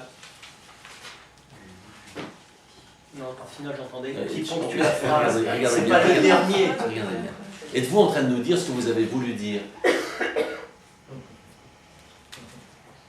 J'entendais. Formule, oui. Bien, mais on ne va pas le savoir. On va déjà voir ce que vous avez dit. On verra après ce que vous voulez dire. Déjà ce que vous avez dit. Quelqu'un qui vous dit c'est le point final. Peut-on estimer qu'il y avait d'autres points avant ou non? D'accord. Alors. Oui, bien sûr. Oui. Donc quand vous avez dit c'est le point d'interrogation final, peut-on présupposer qu'il y en avait d'autres avant? Bien. Donc s'il y en avait d'autres avant, y en avait-il un ou plusieurs? On peut le présupposer, mais il peut ne pas y en avoir. Alors, dernier test. Si j'en ai qu'un, il est final. Alors, regardez. Et c'est là, si vous voulez, que pour penser, il faut arrêter de penser. Parce que ça, vous savez, créer le chaos, l'être humain est naturellement doué pour créer du chaos. Non mais naturellement, moi je me demande parfois, j'ai un enfant, je dis, tu l'as appris ça? On t'a appris ces trucs-là? Ou c'est dit tout seul? Hein? Ces trucs-là que vous faites là. Voilà, naturellement. Voilà. On reste cette dernière fois. Pour l'oreille qui se balade dans l'espace, y avait-il plusieurs questions ou une seule? Vous n'en savez rien. Une, plusieurs ou j'en sais rien? J'en sais rien. D'accord. Enfin, je ne sais pas quelle va être la perception des autres. Mais attendez, les autres, c'est ça. Mais l'idée justement, c'est que la capacité d'accéder à la pensée commune s'appelle pouvoir penser. Sinon, Jean-Philippe est prisonnier de sa subjectivité. C'est ça l'idée du sens commun. Voltaire dit, ça vous protège de vous-même.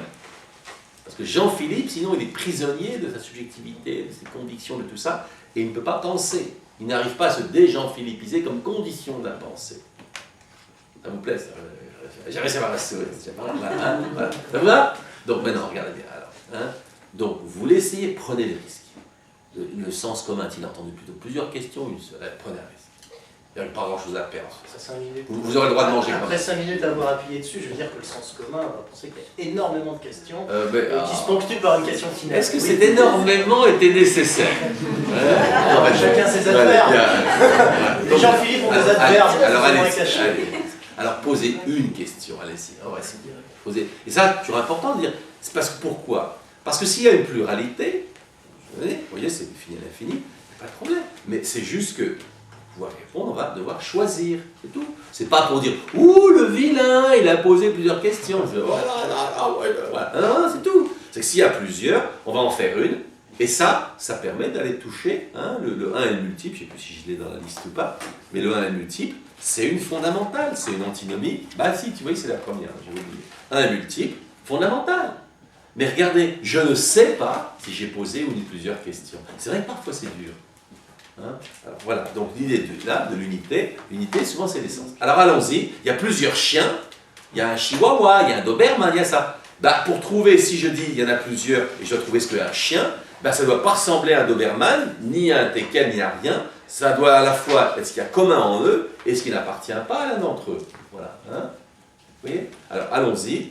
Quelle est la question unique, singulière, choisie? Ça peut être soit une de celles que vous avez prononcées, soit une qui transcende et résume. Allons-y. Quelle est la question? Quelle est l'articulation entre les registres, les attitudes fondamentales et les enseignements? Alors, comme celle-là est difficile, elle se garde bien, vous allez la répéter. Allez-y. Quelle est l'articulation entre les registres, les attitudes fondamentales et les enseignements? D'accord. Qui peut répondre à la question de Jean-Philippe? Levez la main ceux qui pourraient y répondre. Combien de mains sont levées? J'en vois peu. Aucune. Aucune. Alors regardez. Pourquoi, à votre avis, personne ne lève la main pour répondre à votre question? Vous n'en avez aucune idée. Soit vous avez une hypothèse et vous la dites, soit vous n'en savez rien. J'en sais rien. Il n'y a aucune obligation dans cette affaire-là d'un côté ou de l'autre. Alors, vous avez une idée ou aucune? Avancer des hypothèses. Eh bien, on est là pour ça. Mais une hypothèse. Quelle hypothèse qui vous ferait dire que personne n'a la main parce que... La question est trop compliquée. Qui est d'accord que la question est trop compliquée? Levez la main. Alors là, vous avez vu, la France est commune, vous êtes en plein dedans. Bravo, voilà. Est-ce que vous pouvez donc faire une question qui serait susceptible d'obtenir une réponse? Ou non, pour l'instant, ça ne vous vient pas. Est-ce que vous pourriez me redonner le plan de l'intervention? D'accord? Qui veut répondre à celle-là? Toujours pas. Non, on lève la main. Ceux qui veulent répondre, ils lèvent la main. Je demandais le plan de Le plan de l'intervention. Qui veut répondre à celle-là? Levez la main. D'accord? Levez. Voilà. D'accord. Bonjour. Voilà. Pas de problème. Alors, vous avez au moins un candidat sur celle-là. Vous lui faites confiance? C'est David, hein? Forcément. Forcément. Ah, il a des affaires. Allez, plan de l'intervention, c'est parti. Il n'y a pas de plan écrit à l'intervention. Qu'est-ce que vous venez de lui répondre? Il n'y a pas de plan écrit, on ne peut pas lui donner. Est-ce que vous voyez, est-ce que ça vous va ou il a triché là? Il me semble Non, regardez, ça vous va ou il a triché? Ça peut m'aller, bien qu'il ait triché. Ah oui, vous n'aimez pas choisir. Hein? Attendez, est-ce que vous voyez une tricherie ou non? Je vois tricher. Laquelle? Quel est le plan? La réponse ne détaille pas le plan, mais travaille sur l'existence ou non du plan. De même que... Quel concept il a utilisé, quel mot il a utilisé qui vous autorise à dire ça? Allez, qui a remarqué le mot clé qui est entre le tour de passe-passe que devrait nous faire l'ami David? Quel a remarqué? Allez, David, demande à quelqu'un. Quel est le mot qui fait tour de passe-passe? Demande à quelqu'un. Oui, quel est le mot qui fait tour de... Oui, Colette. Oui, écrit, absolument. Oui. Absolument en plus. Absolument. Et Colette, attends, mais c'est vrai. Colette, tu peux expliquer pourquoi, au cas où quand même, histoire de le conceptualiser, pourquoi l'absolument pas l'écrit? Il n'y a pas de plan écrit, mais ça ne veut pas dire qu'il n'y a pas de plan. Ouais. Alors, et pourquoi elle est importante? Au-delà de savoir là si c'est bien ou pas bien, ce qui est intéressant, c'est un classique celle-là. On ajoute un petit truc comme ça qui vous fout le truc dans l'air. Ne faites pas attention. Alors, un adjectif, encore, on le remarque. Mais alors, quand c'est un adverbe, je ne vous dis pas. Les adverbes, on ne les voit pas. Je ne sais pas pourquoi. Ce qu'il y a dans la rétine, et les adverbes, on les ignore complètement. Vous voyez? Voilà. Donc, alors, mais ceci, il a répondu ou non? Si on enlève écrit, supposons, est-ce qu'il répond ou non? Pas plus qu'hier. Non, il a répondu oui ou non? Non, il faut le dire, ça ne me répond pas. Voilà. Mais malheureusement, c'est le seul qui proposait, donc il n'y a toujours pas de réponse à votre question. Que pensez-vous de quelqu'un qui pose deux questions et qui n'arrive dans aucune des deux à avoir aucune réponse? Comment vous qualifiez ces questions? Que pensez-vous de quelqu'un? Je répondrai, il est frustré. Il est frustré. Comment qualifier ces questions inopportunes? Inopportune. Voilà. Bah, Ça, c'est un beau travail de conceptualisation. Dans les produits 2, on n'a rien dedans. Frustré, inopportun. Ça va? Bien, merci. Voilà, moi le travail, faire. C'est tout, c'est le travail. Bien. Alors, est-ce que quelqu'un a une autre question, commentaire, petite chose à ajouter? Pour ceux qui mènent ce type de pratique, ont des intuitions, des choses vraies. Autre chose? Frustration, fondamentale. Hein. Si vous ne frustrez pas le client, vous ne faites pas votre boulot. Oui. Est-ce que cette pratique-là, c'est de l'initiation à la philosophie? Ça, c'est joli. Dites-moi, qu'est-ce qu'il y aurait d'autre en philosophie sinon l'initiation d'après vous? La philosophie tout court. Alors, quand on s'initie à la natation, est-ce qu'on fait de la natation? Ça vous plaît celle-là? On fait ce qu'on peut, mais attends. Alors, on fait de la natation ou non? Alors, S'initier à la natation, est-ce faire de la natation ou non? Vous ne savez pas. Vous vous rendez compte? Imaginez. Pourtant, vous enseignez quelle classe? CE1. CE1. Vous faites en plus. Vous vous rendez compte que vous invitez à faire des enfants quelque chose, vous ne savez pas ce que c'est.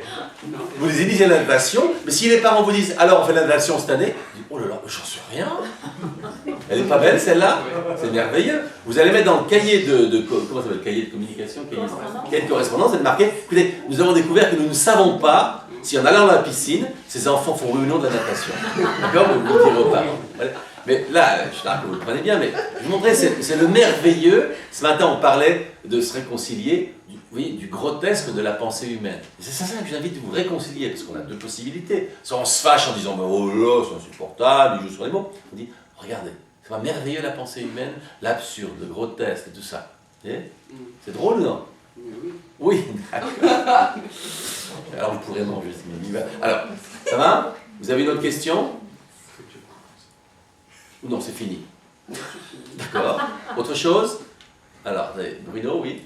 Oui, on peut faire une remarque. Vas-y. J'ai une remarque qui est très intéressante, enfin pour moi.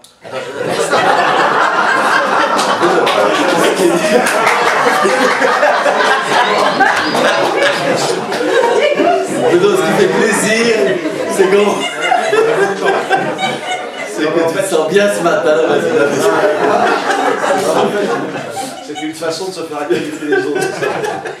Vas-y. Non, j'ai une remarque qui m'étonne en fait, c'est plutôt l'étonnement.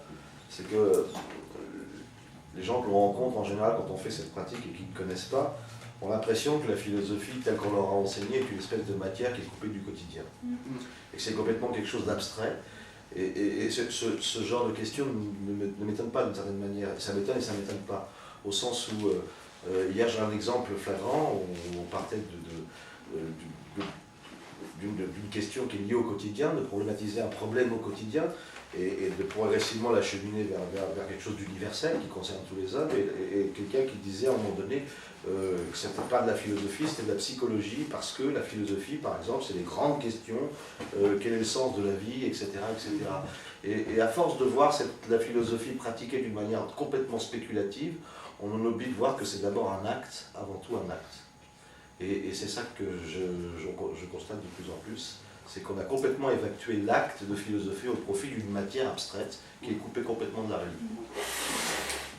Ça vous parle, qui dit? Ah, ça m'aide beaucoup. D'accord.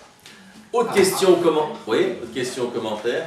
Oui, vas-y. Oui, il y a un commentaire. Je pense, quand je suis intervenue donc à l'école de la Goutte d'Or, Anne est venue me voir, d'accord? Tu te rappelles ta réflexion à la fin? Elle dit ah ouais, elle dit mais je sais pas si c'est de la philosophie. J'ai dit c'est quoi la philo, tu te rappelles? Et puis tu ne savais pas me répondre finalement, parce qu'en tant que prof de philo, tu avais sans doute ta petite idée derrière la tête.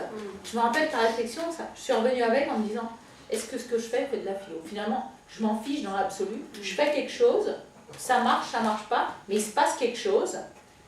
Mais je me rappelle toujours, ouais, je ne sais pas si c'est de la philo. Alors, Voilà. est-ce que tu es en train de dénoncer Anne ou non? Non, parce que je regarde. Stop.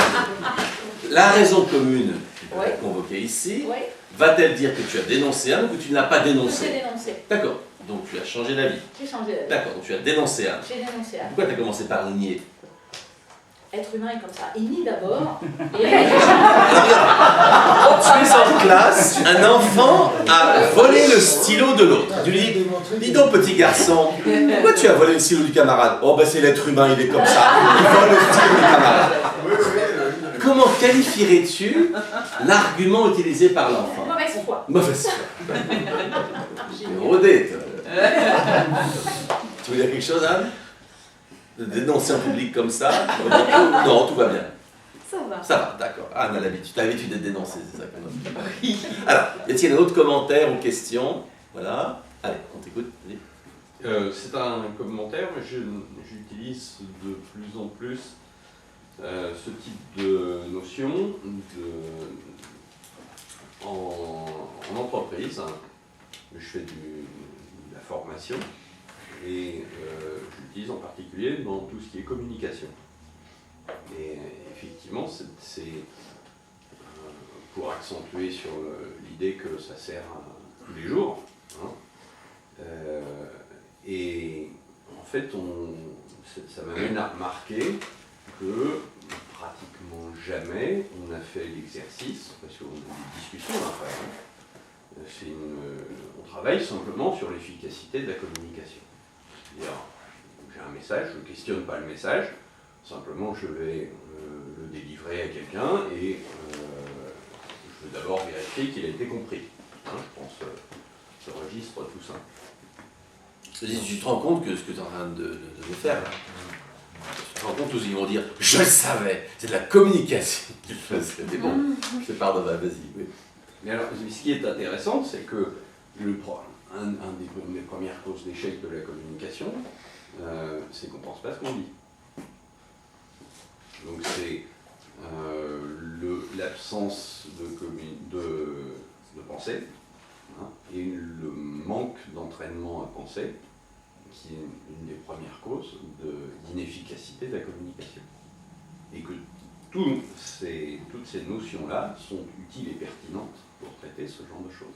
Alors, est-ce que tu pourrais maintenant faire une phrase forte pour synthétiser ce que tu as dit? Comme ça. Qu'est-ce que tu veux dire avec tout ça? Je veux dire que ces notions sont utilisables pour communiquer efficacement. D'accord. Petite parenthèse, j'avais dit, je ne l'ai pas abordé, mais très rapidement, parce qu'on a parlé un peu centré sur les pratiques de classe, mais comme tu le dis, certains utilisent la pratique philosophique en entreprise. Autre pratique, c'est, d'ailleurs on en fera des petits exercices peut-être cet après-midi, c'est le principe de la consultation philosophique. Comment questionner quelqu'un qui a envie de s'interroger sur peu importe quoi, si Dieu existe, si je devrais être heureux ou pas, ou si je devrais faire poser tel acte ou pas, s'interroger donc sur les enjeux, hein, de la pensée. Voilà. Et ça, c'est aussi, il y a des pays où ça développe plus qu'en France, hein. Mais l'idée, c'est la philosophie comme, justement, interrogation sur l'existence, sur le sens, sur ce qu'est le monde, ainsi de suite. Voilà. Ou bizarrement, moi je dis c'est le même travail qu'on peut faire avec un auteur, sauf que l'auteur n'est pas différence, n'est pas spécialisé en philosophie, mais simplement, il est capable de philosopher si, hein, on l'invite à poser les bonnes contraintes, c'est-à-dire les bonnes questions, voilà, y compris dans les difficultés. Voilà. Autre commentaire ou question? Oui, Cyril, vas-y, oui. Après. Alors, juste pour revenir sur le point de dire, qui a été soulevé par Jean-Philippe, et puis par Anne, par le témoignage d'Isabelle, est-ce que oui ou non c'est de la philosophie?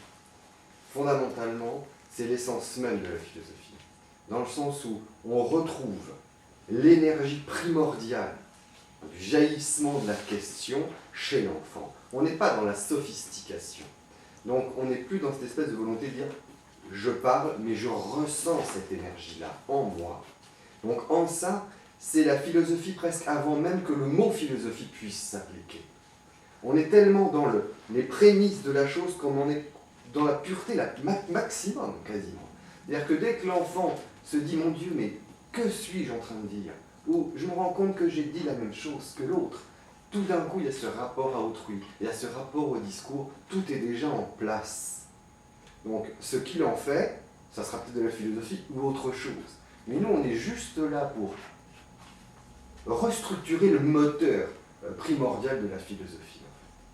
Pas là pour la faire penser, effectivement, l'être, le machin, le truc, l'infini. Non, ça va venir avec eux. Donc, nous, on est juste là pour structurer donner la capacité de jaillissement. La contrainte que proposait Oscar, c'est cette capacité de jaillissement. Si en pratique vous ne contraignez pas, il n'y aura pas cette énergie-là.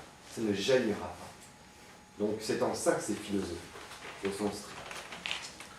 Stéphane, tu veux dire quelque chose? Oui, je trouvais la question d'Hélène intéressante. Est-ce que justement l'initiation à la philosophie, c'est de la philosophie? Tu as pris l'exemple de la natation, et ce matin, tu avais pris l'exemple du football pour illustrer les attitudes philosophiques. Et tu avais dit, avant de commencer d'aller sur le terrain, ou peut-être tu avais à peu près une chose comme ça, eh bien, je vais travailler mon attitude. Par exemple, je vais faire quelques exercices pour m'assouplir, pour illustrer une attitude qui va être liée à la pratique philosophique. Est-ce que toi, justement, l'attitude, ce serait pas une initiation à la philosophie, mais ce serait pas de la philosophie, ou est-ce que c'est déjà de la philosophie? Ce qui rejoint la question, peut-être la question de Francis, je sais pas, par rapport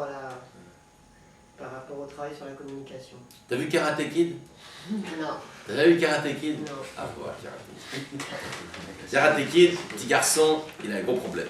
Il a les gros, il est méchant, il est tapé dessus à l'école. Il est désespéré. Et il va voir le voisin, vieux petit chinois, voilà, il dit voilà, je suis désespéré. Eh ben écoute, je vais t'initier, je pensais le kung fu, les yeux kung fu. Il dit tu vas apprendre le kung fu, tu vas voir des gens. Ah ouais, j'apprends le kung fu. Bien. Alors il dit ce que tu vas faire, il donne un chiffon, tu vas nettoyer les vitres de la voiture. Il dit ah, comme ça, il fait comme ça, il nettoie les vitres de la voiture. Le problème, c'est que je n'ai pas bonne mémoire. Il y a les deux autres tâches ménagères du même type qui les a fait. C'est quoi l'autre? Peindre, voilà. Peindre, allez, il doit peindre la. Ah bah, oh là, d'accord. Et le troisième, c'est quoi? C'est une fois comme ça. Moi, j'ai appris avec les palissades autour du dojo, une fois comme ça. Voilà. Et une fois comme ça. Voilà, très bien. De chaque main. De chaque main. Alors, il fait ça. Ah bah, je vois, d'accord. Oui, d'accord. Ils sont de la même école. Alors, donc il le fait plusieurs fois, ou plusieurs jours. Puis il commence à avoir marre de faire ça. Puis il va voir le voisin, il va écouter, vraiment j'en ai marre, moi je suis venu, c'est pas ça qui va m'aider à me défendre contre les grands, moi je suis venu pour apprendre le kung fu, vous me faites faire le ménage, ou peindre la palette, peindre, ou je sais pas quoi. Et là, je sais plus comment, le type, il va lui donner comme s'il lui donnait un coup. Et là, qu'est-ce que le monde fait? Il fait comme ça. Voilà, ben, tu vois, voilà. Hein? Alors ça, bon, c'est une histoire, voilà. Hein? Et ça, c'est un peu le problème qui est intéressant, c'est de savoir, est-ce que l'attitude, et c'est là que je te pose le problème que j'ai lancé au début, est-ce qu'en effet apprendre, c'est ingurgiter la matière, des choses, ou est-ce que déjà l'attitude fait partie de l'apprentissage? C'est là la question fondamentale sur laquelle, évidemment, les uns et les autres ne seront pas d'accord. Hein. Je me rappelle toujours, c'est très drôle, vous avez l'occasion d'aller à, alors bon, dire peut-être, mais quand vous allez à une rencontre de profs de philo, toujours intéressant de voir un groupe ce qu'ils dénoncent. Je me rappelle toujours, ce jour, j'avais été à l'association des profs de philo, il y avait une réunion, et alors à un moment donné, le truc horrible que tout le monde voulait raconter, c'est comment à l'UFM, on te faisait faire des cours de chant où il fallait placer la voix. Et alors, évidemment, quand tu apprends à placer la voix, parce que je sais pas, on vous fait des sons bizarres, n'importe quoi, je sais pas, faire des sons bizarres. Et alors, ils étaient là à faire des gorges chaudes sur comment vous aviez un cours où vous faisiez des sons bizarres. Et ils disaient, mais quel rapport il y a entre enseigner la philosophie et faire je sais pas quoi, voilà. Hein. Et j'ai trouvé ça vraiment, pour moi, c'était un moment merveilleux, voilà. Hein. C'est ça, parce que je me rappelle à la Sorbonne, c'était ma thèse à Paris 4, il y avait un prof, voilà. Il parlait pendant 2 heures. Lui, il voulait jamais de questions ni commentaires. Enfin, je lui ai demandé pourquoi vous en voulez pas. Il dit parce qu'un étudiant qui pose des questions, c'est pour se faire bien voir. Donc, il voulait que personne parle à part lui. Parce que lui, je pense qu'il voulait peut-être, mais bon. Et alors, il parle. Pendant 2 heures, vous tapez. Et j'ai pensé à lui ce jour-là. Il dit putain, c'est dommage qu'il n'ait pas fait le cours à l'UF. Prends la place de sa voix. Parce que pendant 2 heures. Autre question, commentaire, on fera un dernier après peut-être s'arrêter. Oui. Oui, tu parlais de désapprendre. Désapprendre. Ouais. Et comment ça se passe à l'école primaire, ça? Désapprendre. Eh ben voilà. La maîtresse a dit que la Terre était ronde. Qui est d'accord que la Terre est ronde? Ce sont en général dit ouais, la Terre est ronde. Eh ben écoutez, aujourd'hui, la leçon c'est la Terre n'est plus ronde. Regarde, alors je dis, la Terre n'est plus ronde. Qui a des preuves que la Terre n'est plus ronde, ou n'est pas ronde, voilà. Là, on va problématiser, voilà. Alors, on va le faire ici. Qui a une preuve que la Terre n'est pas ronde? Allez-y. Qui a une preuve, voilà. Allez, bien, allez, on ne va pas parler. Allez, Jean-François, preuve. Quand je suis venu depuis Paris, c'était plat. C'était plat. Alors, regardez bien. Là, on écrit Jean-François, on écrit son nom au tableau, voilà, Jean-François, Je suis venu depuis Paris. Et répète comment tu l'as dit. Quand je suis venu de Paris. Quand je suis venu de Paris. C'était plat. C'était plat. Bien. Alors regardez bien. Et là, on va dire quels critères, comment il a su ça? Comment Jean-François il a su? Parce que dans ce qu'il a dit, c'est pas s'il le dit pas. Comment Jean-François a su que c'était plat, donc c'était des parents qui sauraient analyser, là on va analyser ou interpréter, sauraient analyser comment il a su que c'était parents? Qui pourrait le dire? Quelqu'un comprend la thèse de Jean-François de ce qu'il dit? Levez la main. C'est Jean-François qui va choisir. Regardez les mains levées, Jean-François. Choisis une personne et lui dit, explique comment j'ai su que la Terre n'était pas ronde. Alors non, tu connais son nom ou non? Ah, il faut que tu lui demandes. Moi, c'est très important de toujours poser le problème. Dis-moi comment j'ai su que la Terre n'était pas ronde. que la Terre était pas ronde. Alors, tu as su que la Terre n'était pas ronde en l'expérimentant. Est-ce que tu es d'accord? Tu prends ou tu prends pas? C'est à toi de dire. Hein? Je prends pas. D'accord. Qui a une autre manière de le dire? Allez, essaye quelqu'un d'autre. Monsieur Jean-Philippe. Alors, demande-lui toujours. Alors, entre parenthèses, Jean-Philippe. j'insiste toujours, Oui. poser des questions parce que c'est pas que répondre, c'est l'art de poser la question. Et il est important que la question soit claire. Pose-lui. Jean-Philippe, comment j'ai su que la Terre n'était pas ronde? Parce que vous avez utilisé le mot plat qui est le contraire du mot rond. Alors, regardez. Est-ce que vous, en disant ça, est-ce que vous lui dites comment il a su ou vous ne lui dites pas? Bah, vous avez... Non, il faut essayer de me répondre. Oui ou non? Oui. Oui. Qui est d'accord qu'il lui a dit comment il a su? Lever la main. Qui pense qu'il ne lui a pas dit? Alors, gardez la main levée. Allez voir quelqu'un et dit, mais pourquoi tu dis que je ne lui ai pas dit? Allez voir quelqu'un. Quelqu'un qu'on n'entend pas beaucoup de préférence. Oui, quelqu'un qu'on n'a pas beaucoup entendu. Bah, pourquoi, madame, pourquoi je ne l'ai pas dit? Parce que vous lui avez dit comment il a exprimé que la Terre n'était pas ronde, mais vous n'avez pas expliqué comment il est arrivé à cette connaissance. Est-ce que vous avez entendu ce qu'elle dit? Ou non? Oui. Vous êtes d'accord avec elle ou non? Pas vraiment. Non. Vous avez vu le joli adverbe que vous avez utilisé? Est-ce qu'on a déjà entendu celui-là? Vous l'aimez celui-là? Hein? Vous avez vu à nouveau? Et rappelez-vous ce que vous avez dit quand vous l'utilisez avec les enfants. Quel effet ça fait vraiment? Ça met de la pression. Ça met de la pression. Pourquoi vous tenez-vous absolument de la pression dans tout ça? Hein? Qu'est-ce qu'elle vous dit, Colette? Ben, j'ai pas bien compris. Et vous ne prenez pas son hypothèse, alors vous ne la comprenez pas. Alors, répète-lui, Colette. Moi, j'ai dit que vous avez dit quel mot il avait employé pour exprimer le fait que la Terre n'était pas ronde, mais vous ne nous avez pas dit comment il était arrivé à savoir, à cette connaissance. Vous comprenez ce qu'elle dit ou non? Oui. Est-ce qu'elle a raison ou elle a tort? Je dirais qu'elle a tort. Elle a tort. Dites-lui pourquoi elle a tort. Vous avez dit comment elle est arrivée à cette conclusion? Vous avez quoi? Avez-vous expliqué comment il est arrivé à cette conclusion ou non? Non. Non. Alors, est-ce qu'elle a raison ou elle a tort? Oui. Sur ce point-là, oui. Mais sur quel point? Alors, qui hein? Vous voyez, et regardez quel est l'enjeu ici. Quel est l'enjeu? Tu pourrais dire les deux choses en disant ce qu'il a fait et ce qu'il aurait dû faire. Tu pourrais qualifier les deux choses? Ce qu'il a fait et ce qu'il fallait faire, juste à travers deux concepts si possible. Qu'est-ce qu'il a fait? On parle de quoi? Il a réinterprété, là. Donc, il a réinterprété. Or, qu'est-ce qu'il devait faire? Il devait trouver l'origine de sa pensée. L'origine de sa pensée. Alors, on va essayer. Qui voudrait dire comment Jean-François arrive à cette conclusion? Qui est prêt à le faire? Allez, Jean-François, demande à quelqu'un. Comment je suis arrivé à cette conclusion? C'est moi, ça? Pardon. Tu peux baisser la main quand tu parles. Pardon. On ne lève jamais la main quand quelqu'un parle. Cyril, incluant soi-même. Je suis perdu, mais c'est un peu. Tu as réussi ça par une expérience sensible. Alors, es-tu d'accord que c'est une expérience sensible? Oui. On va spécifier. Et sensible, est-ce qu'il y a différentes sortes d'expériences sensibles? Oui. À ton avis, il y a 5. Justement, à ton avis, est-ce qu'il y en a plusieurs impliqués là-dedans? Un, plusieurs? Que dis-tu? Essentiellement la vue. Essentiellement la vue. Donc, comment a-t-il su? En mots très simples. Il ne l'a pas vu. Il a constaté que la Terre était plate. Oui, comment?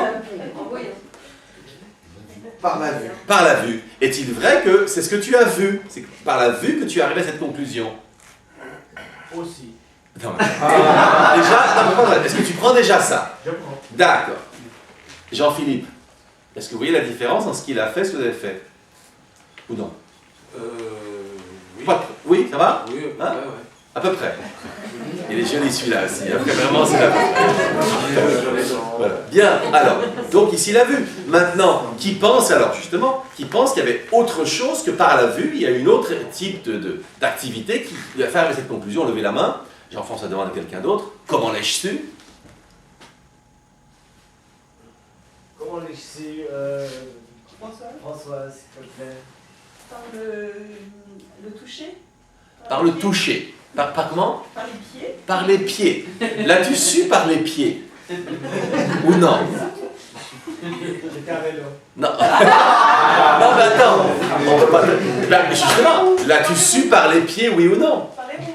Non, non, c'est à lui dire. Là, elle t'a pas demandé comment tu y étais, elle dit, tu l'as su par les pieds. Donc, attends, tu l'as vu à vélo et tu l'as pas su par les pieds. Ça va? Qui est d'accord qu'il peut à la fois dire qu'il est venu en vélo, qu'il ne l'a pas su par les pieds? Levez la main. Qui pense quelque chose qui ne va pas dans ce qu'il dit, levez la main. Alors, gardez la main levée, on va voir on va voir les cyclistes ici. Demande à quelqu'un pourquoi ça ne va pas ce que j'ai dit. Alors, demande à quelqu'un pourquoi ça ne va pas ce que j'ai dit. T'as changé d'avis. Demande à quelqu'un quand même. Levez la main ceux qui pensent que ça ne va pas. Et demande à quelqu'un pourquoi ça ne va pas ce que j'ai dit, Jean-François. Demande à quelqu'un. Sauf à toi-même. Non, sauf à toi-même. Tu te rappelles pas? Demande à quelqu'un qui n'est pas Jean-François comment je l'ai su. Bah, pas comment je l'ai su, qu'est-ce qui va pas, pardon? Anne. Ah, Bruno. Bruno, dis-moi comment j'ai su. Non, qu'est-ce qui va pas dans ce que j'ai dit? Qu'est-ce qui va pas que j'ai avec sa réponse, avec mon objection? Tu sépares le fait de pédaler et la sensibilité des pieds. Tu comprends ce que Bruno dit? Juste. Est juste. Voilà. Donc Bruno est juste, ça va? Dis-lui, il sera juste. Voilà. Bien, hein? Alors, donc, j'arrête là, mais vous voyez, c'est un peu ça l'affaire. Hein? Donc, premièrement, quelque chose, comment on arrive à une conséquence, et est-ce qu'en effet, hein, avec les pieds ou avec la vue, je peux déterminer que quelque chose est plat? Voilà, bien. Après, on peut toujours voir et dire, voilà, première hypothèse, elle est ronde, on n'a pas dit pourquoi, elle est plate pour toi, mais c'est juste pour s'amuser. Qui a une autre raison de dire qu'elle est plate, la Terre? À part donc, ce qu'on a vu, hein, la vue, les pieds, autre chose? Autre manière de dire que la Terre est plate? Oui, vas-y. Bah, parce que sinon, enfin, ceux qui sont en dessous, ils tomberaient peut-être. Ceux qui sont en dessous, ils tomberaient, ça va? Donc dès que quelque chose est plat, ce qui est en dessous tombe. Hein? Qui accepte son hypothèse, levez la main? Qui ne l'accepte pas, levez la main? Alors gardez la main levée, demandez à quelqu'un, pourquoi tu n'acceptes pas mon hypothèse? Regarde quelqu'un qu'on n'a pas entendu. Marc, pourquoi tu n'acceptes pas mon hypothèse? Le revêtement de ce qui est en dessous peut faire que ça...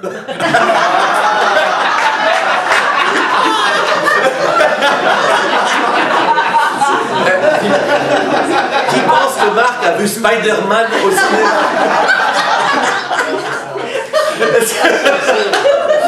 Qui a une autre manière de refuser sa thèse? Levez la main. Une autre manière aussi. Alors demande à quelqu'un d'autre pourquoi tu refuses ma thèse.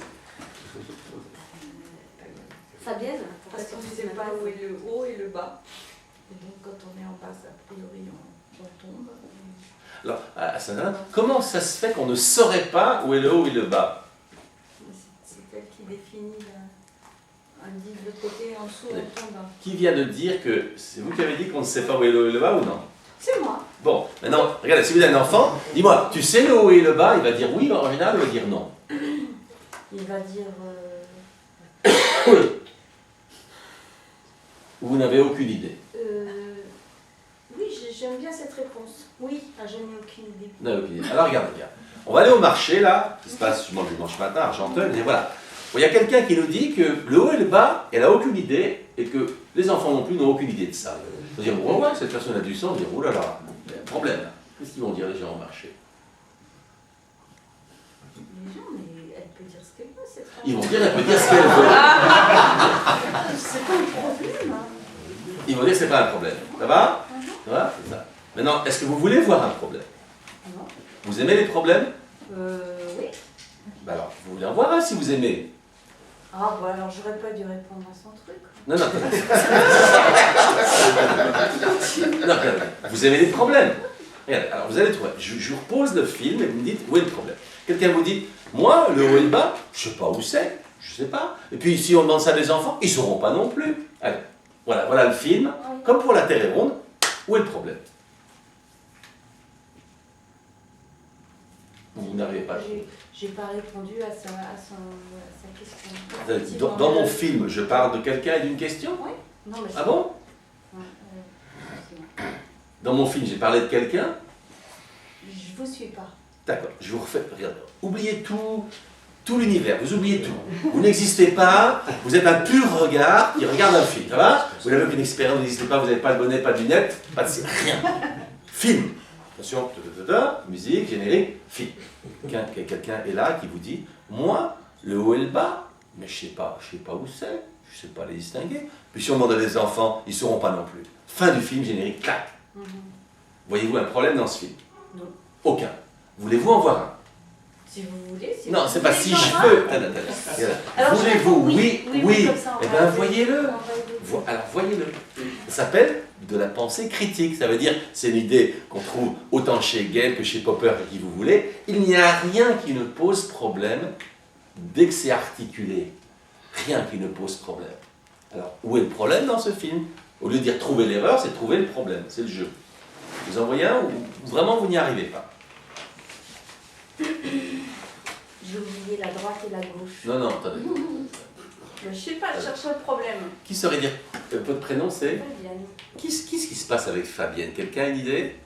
Là, je suis une catastrophe pédagogique, là, j'essaie de comprendre. Qu'est-ce qui se passe là? Quelqu'un a une idée? Levez la main.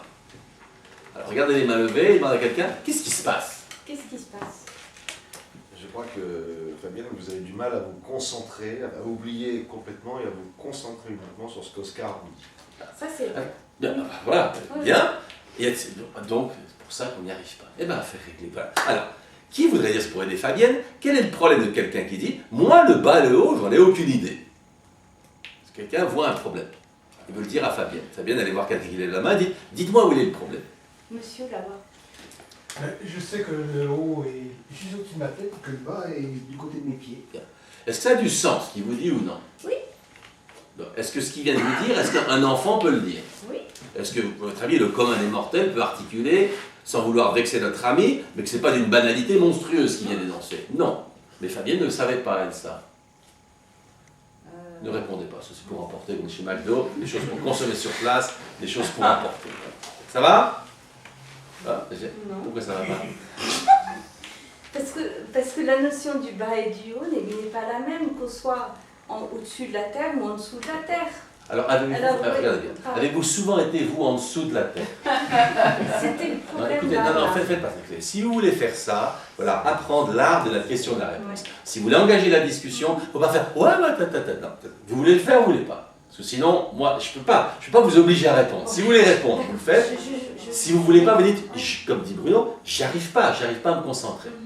Donc, vous voulez ou non? Non, allez-y, continuez. Alors, regardez bien. Avez-vous déjà eu l'expérience, vous, d'être sous la terre? Non. Non. Alors, de quoi nous parlez-vous? De quelque chose que vous n'avez jamais vécu? Oui. Voilà. Bien, alors c'est là que le chinois va vous dire, arrêtez de penser. Sinon, vous ne pensez pas. Hein? Ça s'appelle des fantômes. Sauf si vous avez raison de dire, ouais, j'ai eu cette expérience d'être sous la terre et je peux en parler. Sinon, voilà. Hein? Sinon, vous savez, c'est poursuivre. Je regarde une petite blague qui va vous parler, que j'aime beaucoup. Il y a un type qui fait comme ça. Et l'autre, il dit, mais qu'est-ce que tu fais? Il dit, je cherche à attraper un boum-boum vert. Il dit, mais qu'est-ce que c'est qu'un boum-boum vert? Il dit, je sais pas, je n'ai pas encore attrapé. Hein? Donc ne poursuivons pas les fantômes. Bien. Y a-t-il une dernière question commentaire, puis après on va s'arrêter? Sinon, voilà, tout le monde commence à avoir faim. Bien. Eh bien, écoutez, merci pour votre patience. Voilà.